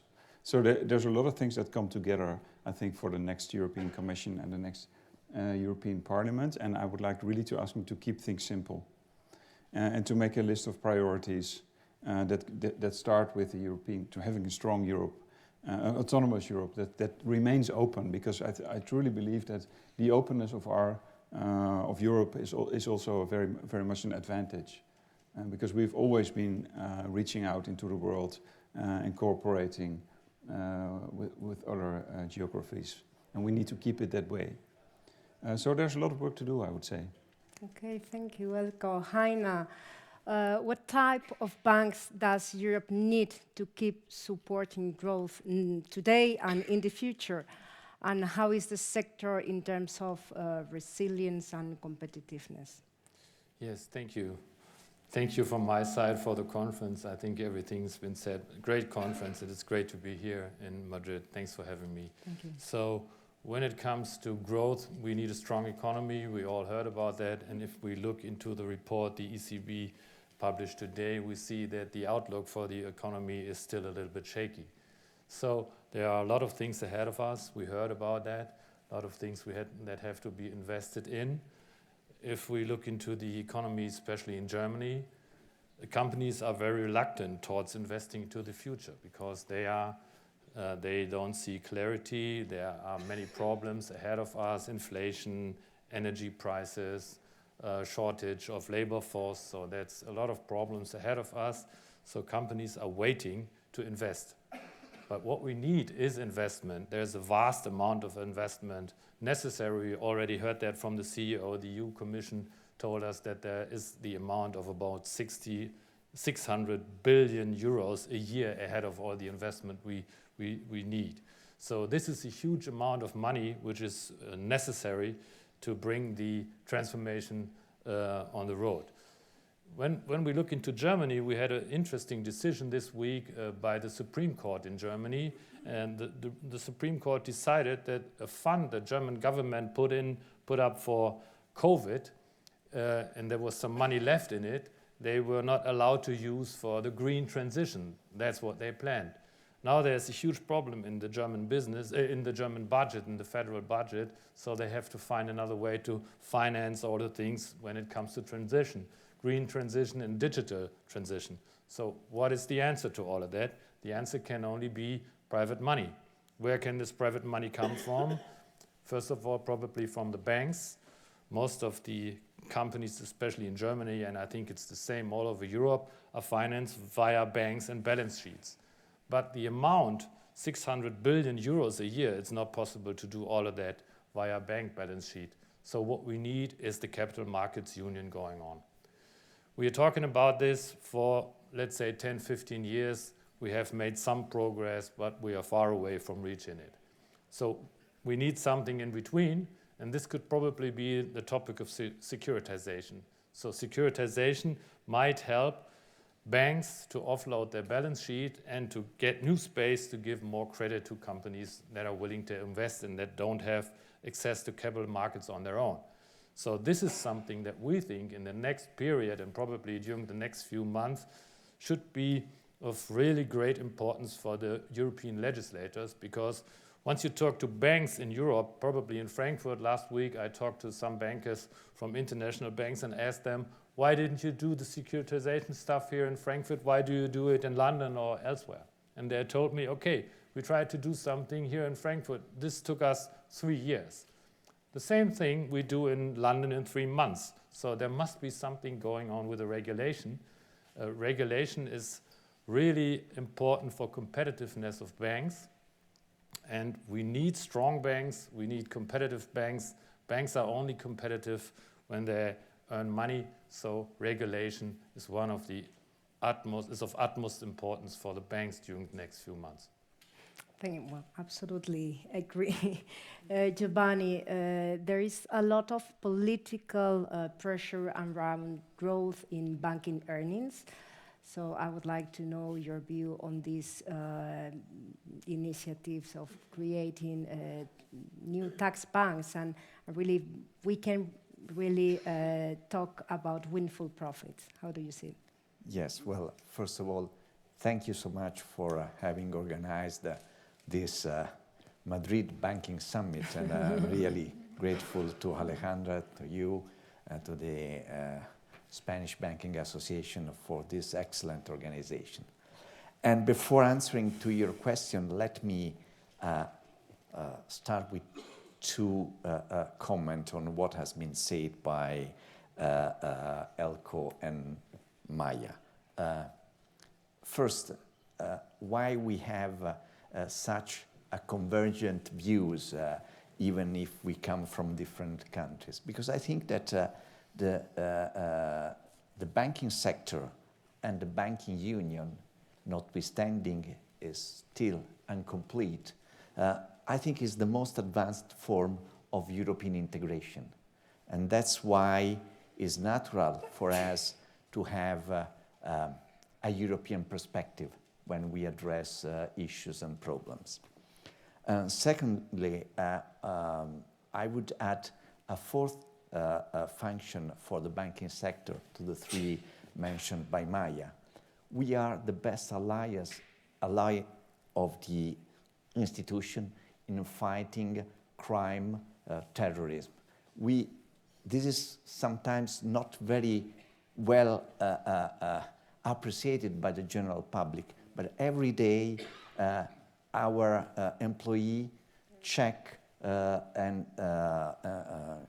complying with the anti-money laundering regulation, that the economy is not contaminated by organized crime, so we try to avoid money laundering. I think this is a very important function to ensure the health of an economic system. On the point that you made, well, let me start by going back to my university experience. First, I questioned the definition of excess profits. In macroeconomics, excess profits are considered only in a monopoly situation, where thanks to absence of competitors, the monopolists may earn profits which are above the level necessary to retain an entrepreneur in the current line of business. And this is not the case for the banking sector. Banks are all in competition. There is a strong competition in the sector, not only at national level, but also at the European level. Secondly, and echoing what Onur said, the supposed excess profits are computed making the comparison with the poor results the banks achieved during the last 10 years, when an extremely loose monetary policy drove interest rate to unprecedented low levels. Negative interest rates, when I was a student, that would have been completely irrational and foolish. So, and when profit of banks were compressed by monetary policy, nobody complained, and no public measure were taken to compensate the impact of negative interest rates on bank profits. So, and at the same time, only in very, very limited cases, the negative interest rates were passed to bank clients, and this was not the case in Italy. So, and third, if it was true that European banks were earning excess profit, and that this condition would remain over time, this would be definitely reflected in the level of price-to-book value ratios in the market that would be higher than 1, and this is not the case. This means that notwithstanding the return to a decent profitability of the banking sector, the cost of equity for European banks remain high, and this explains that the price-to-book value is below 1. And in a recent paper, the ECB concluded that, and I'm reading, uncertainty about the outlook for bank profits and asset quality, coupled with concerns about the sustainability of dividend payouts following announcement of higher bank taxes, is contributing to the stagnant valuation and persistently high equity risk premia observed in the euro area banking sector. So, and of course, this translates, this weakness makes European banks less attractive for investors, and for our sector to be attractive for investors is key.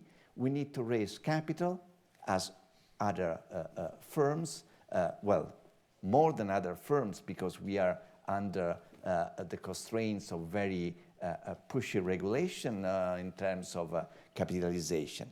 So if we are not able to attract investors, we will not be able to provide credit to the economy. So finally, in Italy, the Italian government over the summer proposed to introduce a very penalizing tax on the net interest margin of banks.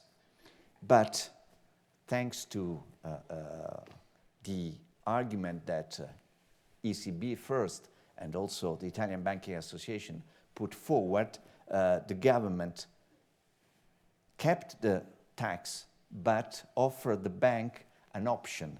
So if banks provision an amount of 2.5 times the value of the tax, so strengthen the capital, they can avoid to pay the tax. This amount has to be put in a special reserve that cannot be used for distribution or for purchase of own shares. If it will be used to pay out dividends, then the amount will be taxed. So, but for the time being, no Italian banks have opted for paying the tax, and all have decided to increase the capital. So I hope this could be useful for other yes, countries for other considering countries, this.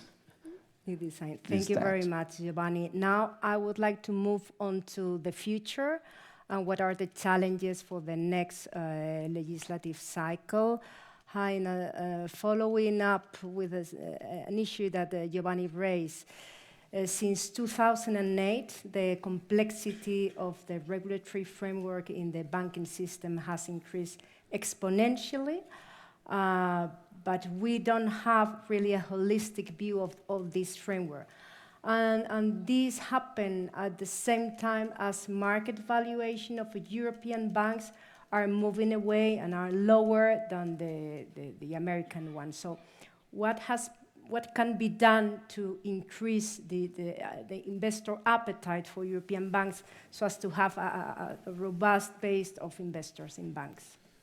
Yes, thank you. Very good question. First of all, if we take a look into the newly published ECB report, we will see that, as Ms. Delgado already said, that banks are stable when it comes to capital. They are stable. They are very well capitalized. They have very good liquidity bases. So the business model of banks is rather good. But we see it, the valuation is still under pressure. In comparison to international banks, to American banks and others, European banks lag behind. So there must be some reason for that, because the situation has changed during the last 15 years dramatically. And this probably has something to do with the new regulation coming up. There has been a real lot of new regulation coming up since 2008 as a result of the financial crisis.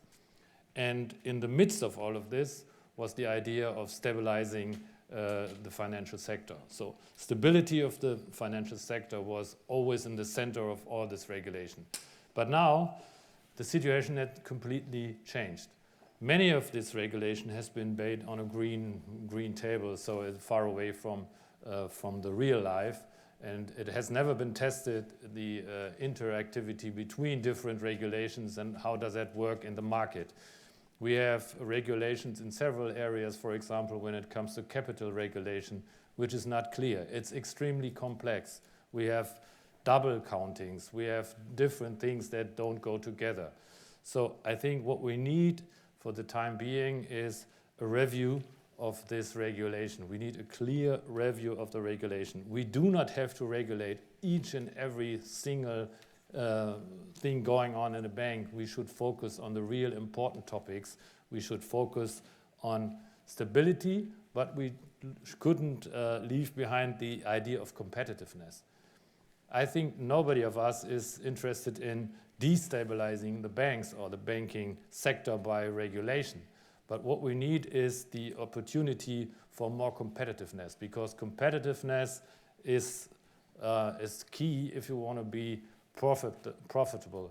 And investors, they like clarity in regulation. They need clarity in regulation, and they want to see profit, and they want to see which way the bank will go into the future.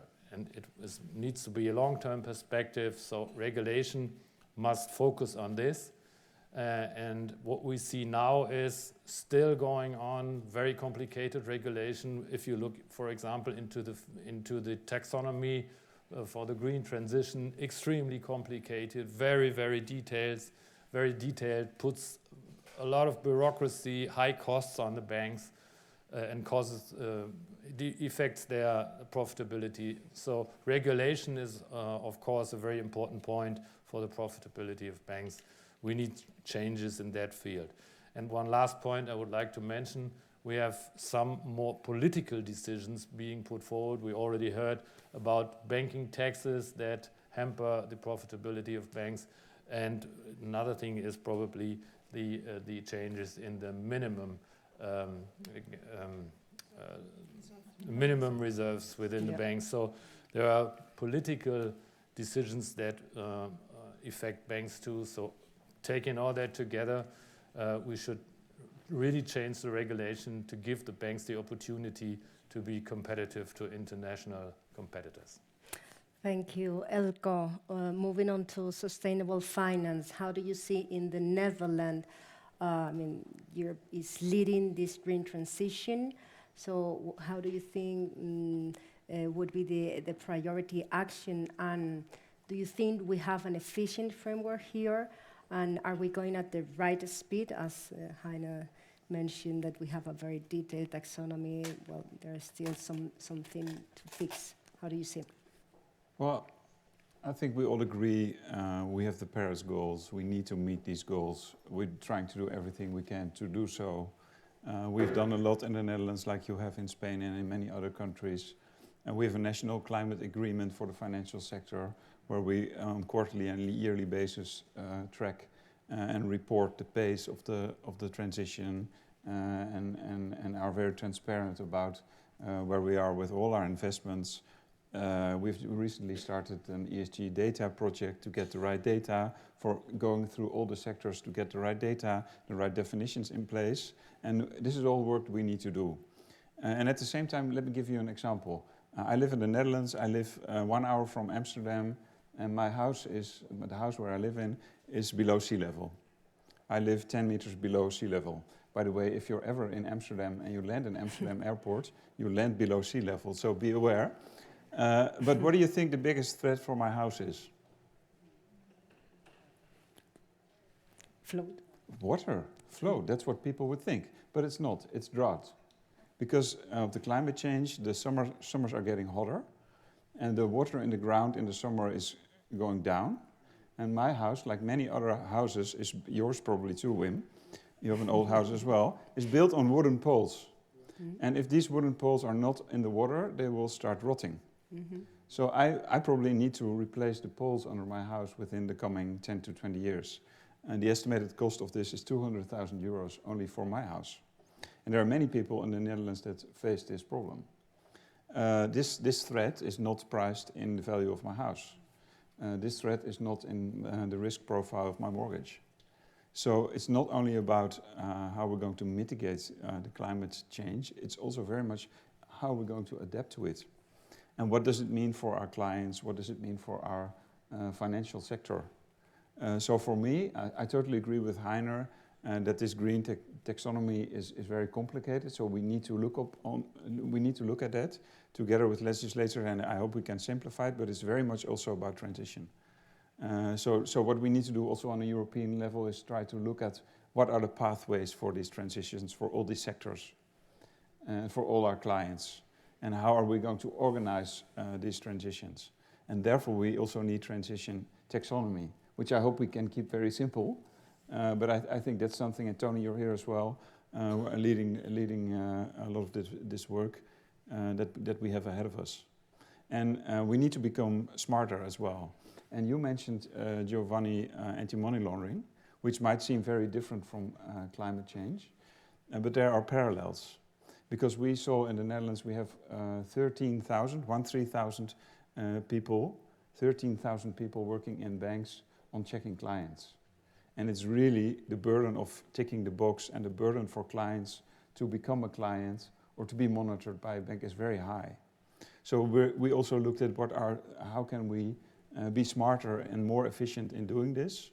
First of all, again, going sector by sector, looking at what can these sectors do to provide better and easier information so that the whole process of onboarding can be, and knowing your customer can be alleviated for the client. And at the same time becoming more risk-based. So instead of ticking the box, let's try to do together with the police and authorities national threat assessments each year and base all the AML work that we're doing in banks on these threat assessments so that we can really try to find the needles in the haystack instead of checking all the needles in the haystack. And so I really feel that we have a responsibility as a banking sector to come up with solutions and then together with governments look at how we can solve problems. Then we also stand stronger in asking for better regulation. So that's where I am. Thank you, Eelco. Maya, the question for you is on digitalization. So the payment ecosystem is changing at huge speed. Do you think banks are ready to deal with those changes, and what would be the impact of CBDCs or disruptions like artificial intelligence in the banking sector? That's a huge transformation, of course, but it's already in place. I mean, if I look one of the fields that EBF, the European Banking Federation, is working on, from a social dialogue viewpoint, it's the artificial intelligence impact on jobs in banks. And this is being done not by banks in a room and trying to find ideas. No, it's done in a very open way with the trade unions in Europe. Mm-hmm. And this is absolutely important to tackle those issues, not first by regulation, rules, and whatever. It's very important to tackle it from the client's needs and the staff, the people, possibility to train, to understand, to be active in those transformations. So digitalization is something which is fully in place. If I take the example of the mass market in France, you have only 4% of the people who never check their bank accounts, neither on the internet nor on their app. And I'm making a distinction between both, because this is an illustration also of the multiple layers of digitalization. In the payment field, generally, you don't have one new payment chasing out all the previous ones. You generally have layers, and it's been like that, once again, for centuries. You have layers of means of payments which add up. So today, you have the good old cash, you have the coins, you have the old checks also in some countries, you have also more modern, of course, ways, but you have part of the population which still uses the oldest ways. So I would say that what is a challenge for banks is not to make the innovation race, because they are making it. It's to make the innovation race, but also to continue to offer to some people alternatives which are not top digital, but just because they need it. If you have 5 to 10%, depending on the countries, of the people who are not digitalized at all, it's an issue of financial inclusion. And lots of people are talking about financial inclusion, but the banking system in Europe is simply taking care of it. So this is very important to consider this digitalization issue, not only by norms, by security standards, which are very important, or by regulation, or by starting to reflect about opening the data, but also to think about the use cases. And coming back to your question, which was also about central bank digital currencies, there are projects in different countries, in different zones. If I look at Switzerland, for example, Switzerland is tackling it through the use case for a wholesale CBDC. What is needed now for the ECB project and the Commission project is to see how can this tool be designed, if it is to be confirmed, to add value to a system which is today already very digitalized and with a lot of trust of people and with a very high inclusion level. So what can be the value added of a new instrument? How can it contribute efficiently to competitiveness? How can it make the system more solid and not the contrary? I think there are still lots of questions to discuss about that. And I would like to add a last point about data, digitalization, etc., which is the role of banks in the trust of the people. So we are, as we say very often,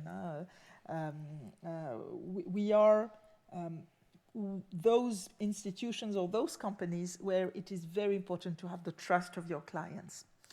We have a poll in France, but I think there are polls in all countries, where we are by far the institutions in which confidence in data protection is the highest. We are always unsatisfied because it's 70% confidence rate, 70. We would like it to be 100%. If you consider the investments that we make, we would like it to be closer to 100%. But for the big tech, it's more 30%. For telecom, for e-commerce players, etc., even national ones, it's closer to 30%.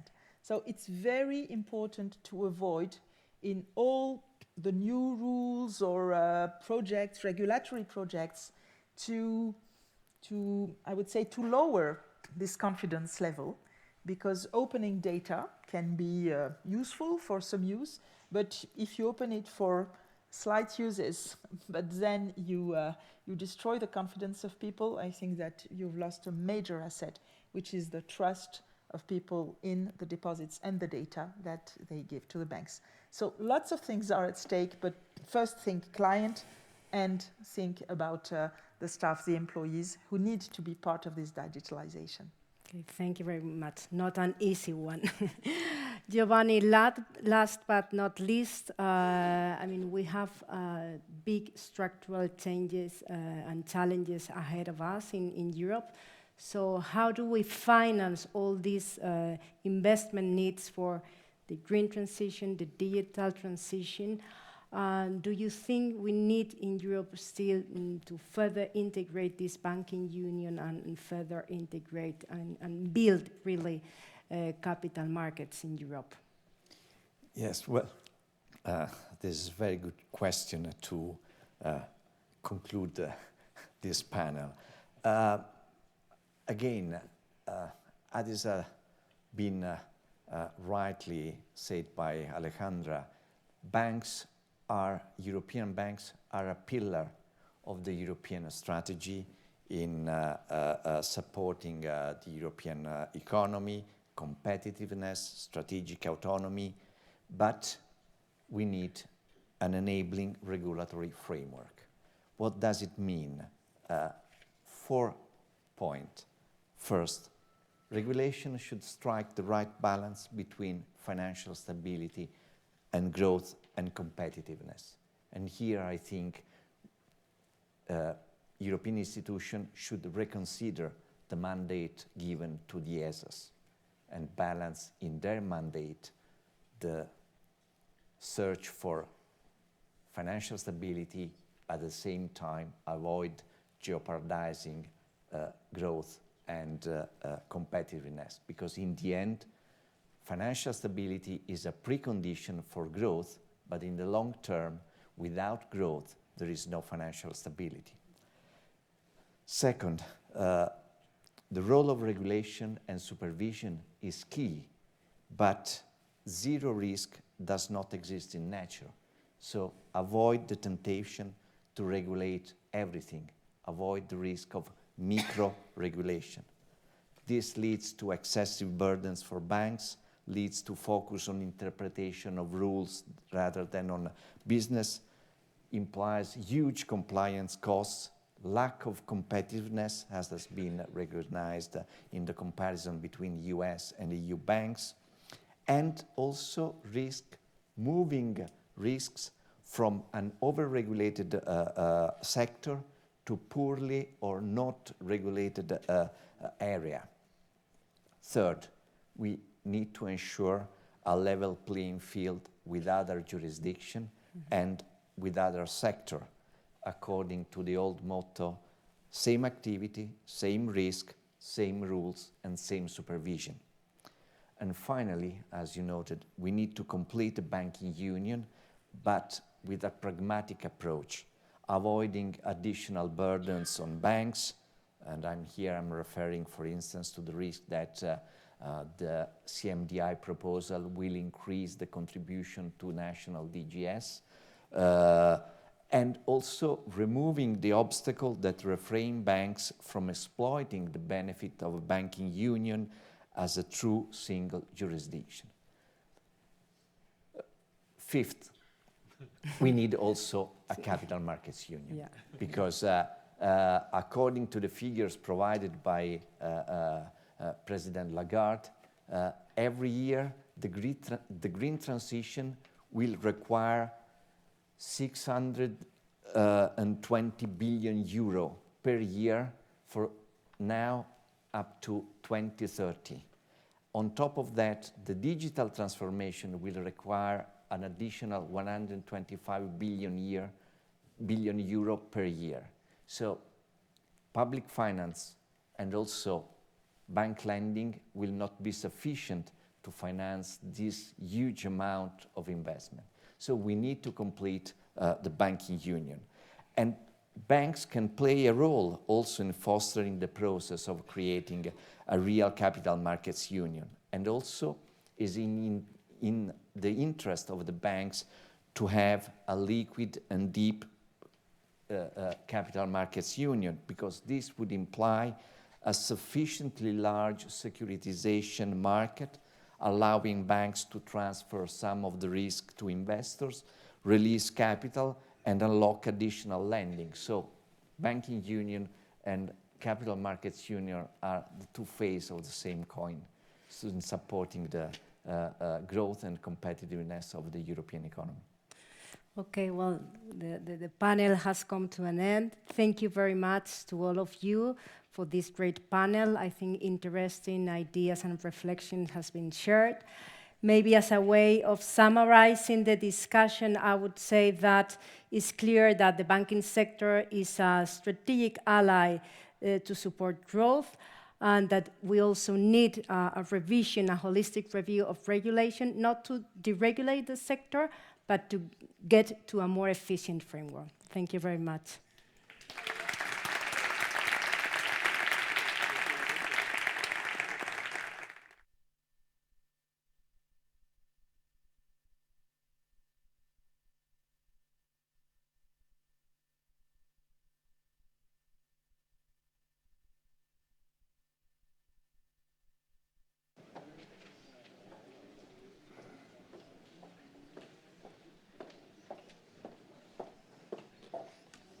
Well, thank you, Heiner, Maya, Giovanni, Eelco, and Maria. And now to wrap it up and learn more about the priorities of the sectors, we have Wim Meers. He's the CEO of the European Banking Federation. He was appointed in 2014, and between 2007 and 2014, he served as the CEO of the Dutch Banking Association. He graduated in law. In 1993, he joined ABN AMRO, where he became head of government affairs. And he's very eager to speak. So, Mr. Higgs, you're ready?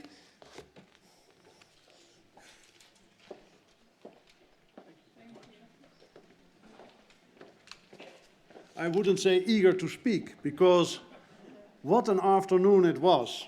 I have written about 10 pages of notes from everything I learned from the different speeches and panels. But luckily, I hear that you have late dinner in Spain. So what an honor, what a pleasure, and also how complex it is to try to complete today, where there was so much content, there were so much things. So what I will try to do is I will look back a little bit on what I've heard today. I will see also a little bit the context of the world that we live in today, and then I will mix it with what the European Banking Federation, and don't get me wrong, you have actually seen the European Banking Federation today, because it is Santander, it is BBVA, it is the Spanish Banking Federation, the French Banking Federation, the German Banking Federation, the Italian and the Dutch, and many more. So what you hear from me should be recognizable from what you heard earlier today. I was in the United States, and I ran into a Minister of Finance from Europe 2 weeks ago. And we had a drink and we were talking about strategic autonomy and in what Europe is good in. And his answer shocked me a little bit, because he said, but Wim, we are still champions of the world in regulation. This is not the answer that I hope to hear. But it is true, but if you listen carefully to our politicians who said we have set standards throughout the world, everybody is adopting MiFID, everybody is adopting GDPR, I really want to produce also other things, and I know that Europe, and I'm an optimist, is good in all these things. But the world has changed. Indeed, we heard about the 4Ds, the deglobalization, but also the changed relationship with the United States, political instability. We have 2 wars going on in the world that affect us immensely, that affect business but also society. We have populism. Today is elections in the Netherlands, and I can't tell you what the outcome will be. And that says a lot about the instability in the Netherlands, and Spain indeed, and many other countries have similar issues. But banks are risk managers, and I want to go back to what banks are good, and we need to sell what banks are good at. We are good in changing circumstances, because notwithstanding what was said in the crisis in 2008, we are now 15 years later, and we are very good at managing risks, and we have proven that in the during COVID, but we have also are proving it every day, as Maya so clearly said, to normal people at a massive scale. I have looked also at the perfect word utilité for banking, and I translate it slightly differently, and because it's also about enabling. We are enabling transitions, we are enabling people to live, we are enabling to realize dreams and to business. And I think that we should be proud of that. So one of the main strategic points of the European Bank Federation going forward in an election year is that if you want to realize the necessary changes in society, and if you want to realize a prosperous economy, then you need to make banks an integral part of the open strategic autonomy. Because I think that politicians have been talking too much about the 600 billion that is needed for the transition, but not enough about how we are going to get there. In my view, it's no doubt that we can't do that through taxes to citizens or to corporations. Neither can we do it through credits. So that brings us to a healthy, prosperous, competitive banking sector and very good developed capital markets. But how do we get there? Because this requires leadership not only from banks, but also leadership and guts, if I may use that word, from politicians. Many of the things that I heard today in the panel, the analysis we've done already, but it requires political guts and political vision to really manage.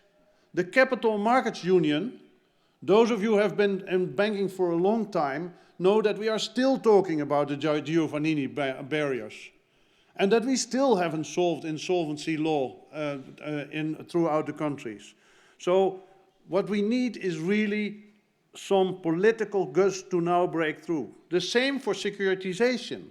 We have talked about it for many times, and what I find personally very difficult is that when you talk in a closed room with many politicians in ministries of finance, they will agree that this is essential to offload, to enable banks to offload part of their balance sheet and make new room for credit.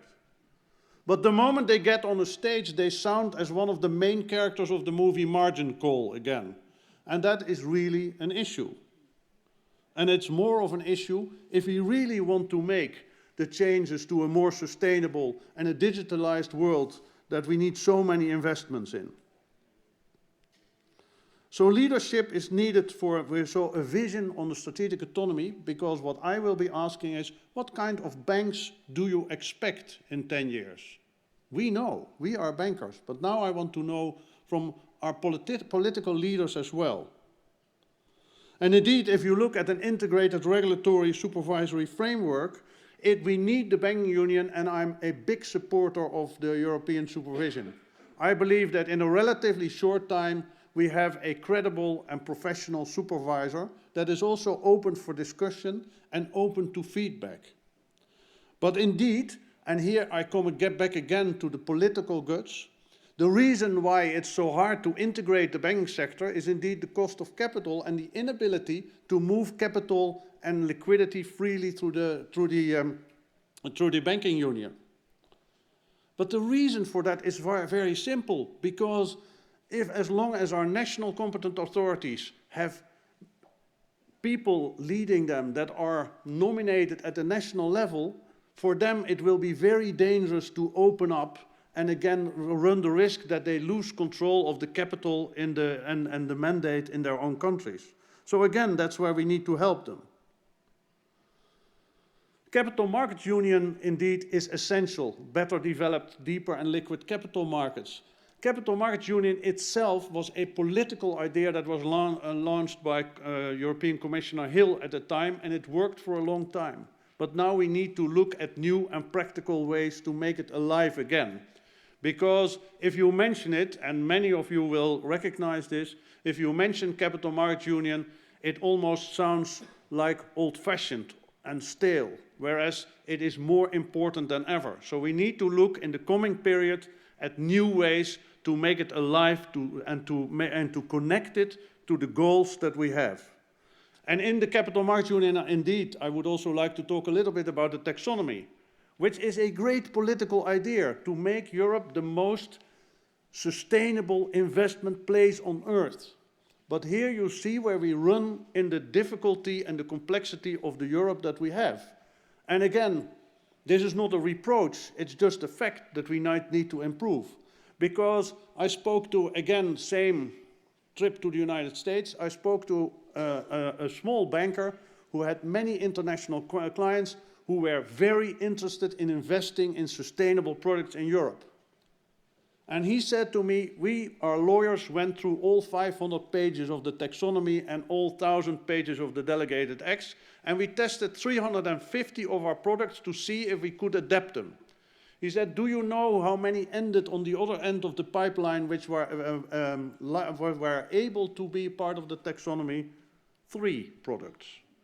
And again, if you conclude that and you realize that the idea was brilliant, but that we have added too much complexity for things to work, then you go back to what Giovanni rightly says, a workable framework. Although I have also been in too long in this business and I've seen too many reviews of regulation which start well intended. So again, this leads to political guts to actually take it at face value and try to solve it for society, for Europe. Then on digital, indeed, we are digitalizing and we have an incredibly effective payment system, but also it's that I work there, but I never go to a bank. Why would I? Because my mobile does everything for me. And if it's really complex, then I give a short call. But if we also realize how robust the payment systems are, and that we still talk, and that there's still a suggestion that the payment systems in Europe do not work, then I give another example. Let's say that Alejandra has paid the tickets for a Formula One race for me. And those of you who know me know that this is a realistic scenario. And I want to reimburse her. And I have a strange feeling that Alejandra has an account at Santander, and I have one at ABN AMRO in the Netherlands. And we sit together on a bench in Paris. I tell you, I don't know if you've ever done it, I transfer the money, we're looking both at our phones, and the moment it disappears off my account, it appears on the account of Alejandra. So we're sitting in a third country, 2 countries, 2 banks involved, seamless credit transfers. And we now also do instant payments.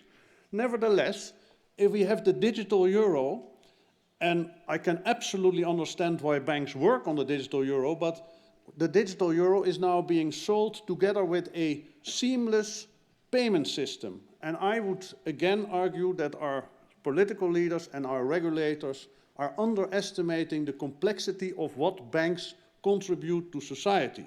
So we will continue to discuss about that as well. And then the security. And let me go, and Giovanni rightly known, every day, the same that what Eelco said.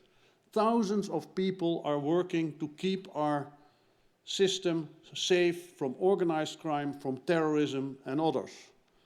That is indeed through AML, that the millions of suspicious activity reports that we do, and we try to do as effective as possible, but also in helping people and avoiding fraud. If you then also look at the systems and the safety of the systems and what can happen, then you just need to think about two weeks ago, the attack on ICBC. So ransomware is a real problem that I see lying ahead. And again, I must say that the cooperation with our authorities there works well, because they are aware that they cannot just supervise and look at banks to solve it, but they are aware that not only they are targets themselves, but also that there is a public-private partnership necessary to fend off these dangers. The sustainability of our society and to meet the goals of net zero are essential, indeed, as said, for our children, for our grandchildren, and for the planet. Then it is sometimes strange if you see what banks are doing and how they are trying to move, not only as institutions themselves, but also help their clients and will finance this transition, that there is a kind of a hybrid relationship. On one hand, it is highly appreciated but also expected that banks change and help to change, but we cannot police the change. We can help our clients get to net zero, but it is up to our political leaders to set the goals that we help. And I go back to the word utilité, enabling in my words. We help. So it's sometimes strange that we are asked to report on data that are not available. And indeed, as Eelco said in the Netherlands, also at European level, we have a project where we try to set the data in the right way so we can move forward. I personally commented on some of the comments of the ECB, wherein the banks are threatened with penalties, and wherein the banks are threatened that they do not do enough, that they are greenwashing or making white noise. Because I find that that does not do justice to the thousands of people that I know in banks and around banks that are trying to help this transition matter. And finally, if I look at the reputation of the banking sector, it takes a long time to get a reputation, and banks are trusted. Banks are trusted with data and trusted in many ways. But as the case with the windfall taxes shows, it very quickly, the relationship goes down again. And you see that with small incidents. So I believe that going forward, and I know that our President Christian Ziewing supports that very much, we also need to set a 10-year plan where we will be working on the reputation and keeping the trust in the banking market, but also be proud in what we achieve together. That will have many setbacks, because in these 10 years, incidents will happen. We will go 2 steps forward and 3 steps back, but nevertheless, we need to work together on the right projects, and we need to explain that the banking sector is indeed ready, but it also sees as its duty in society and the economy that we help people forward. Utilité. Thank you very much.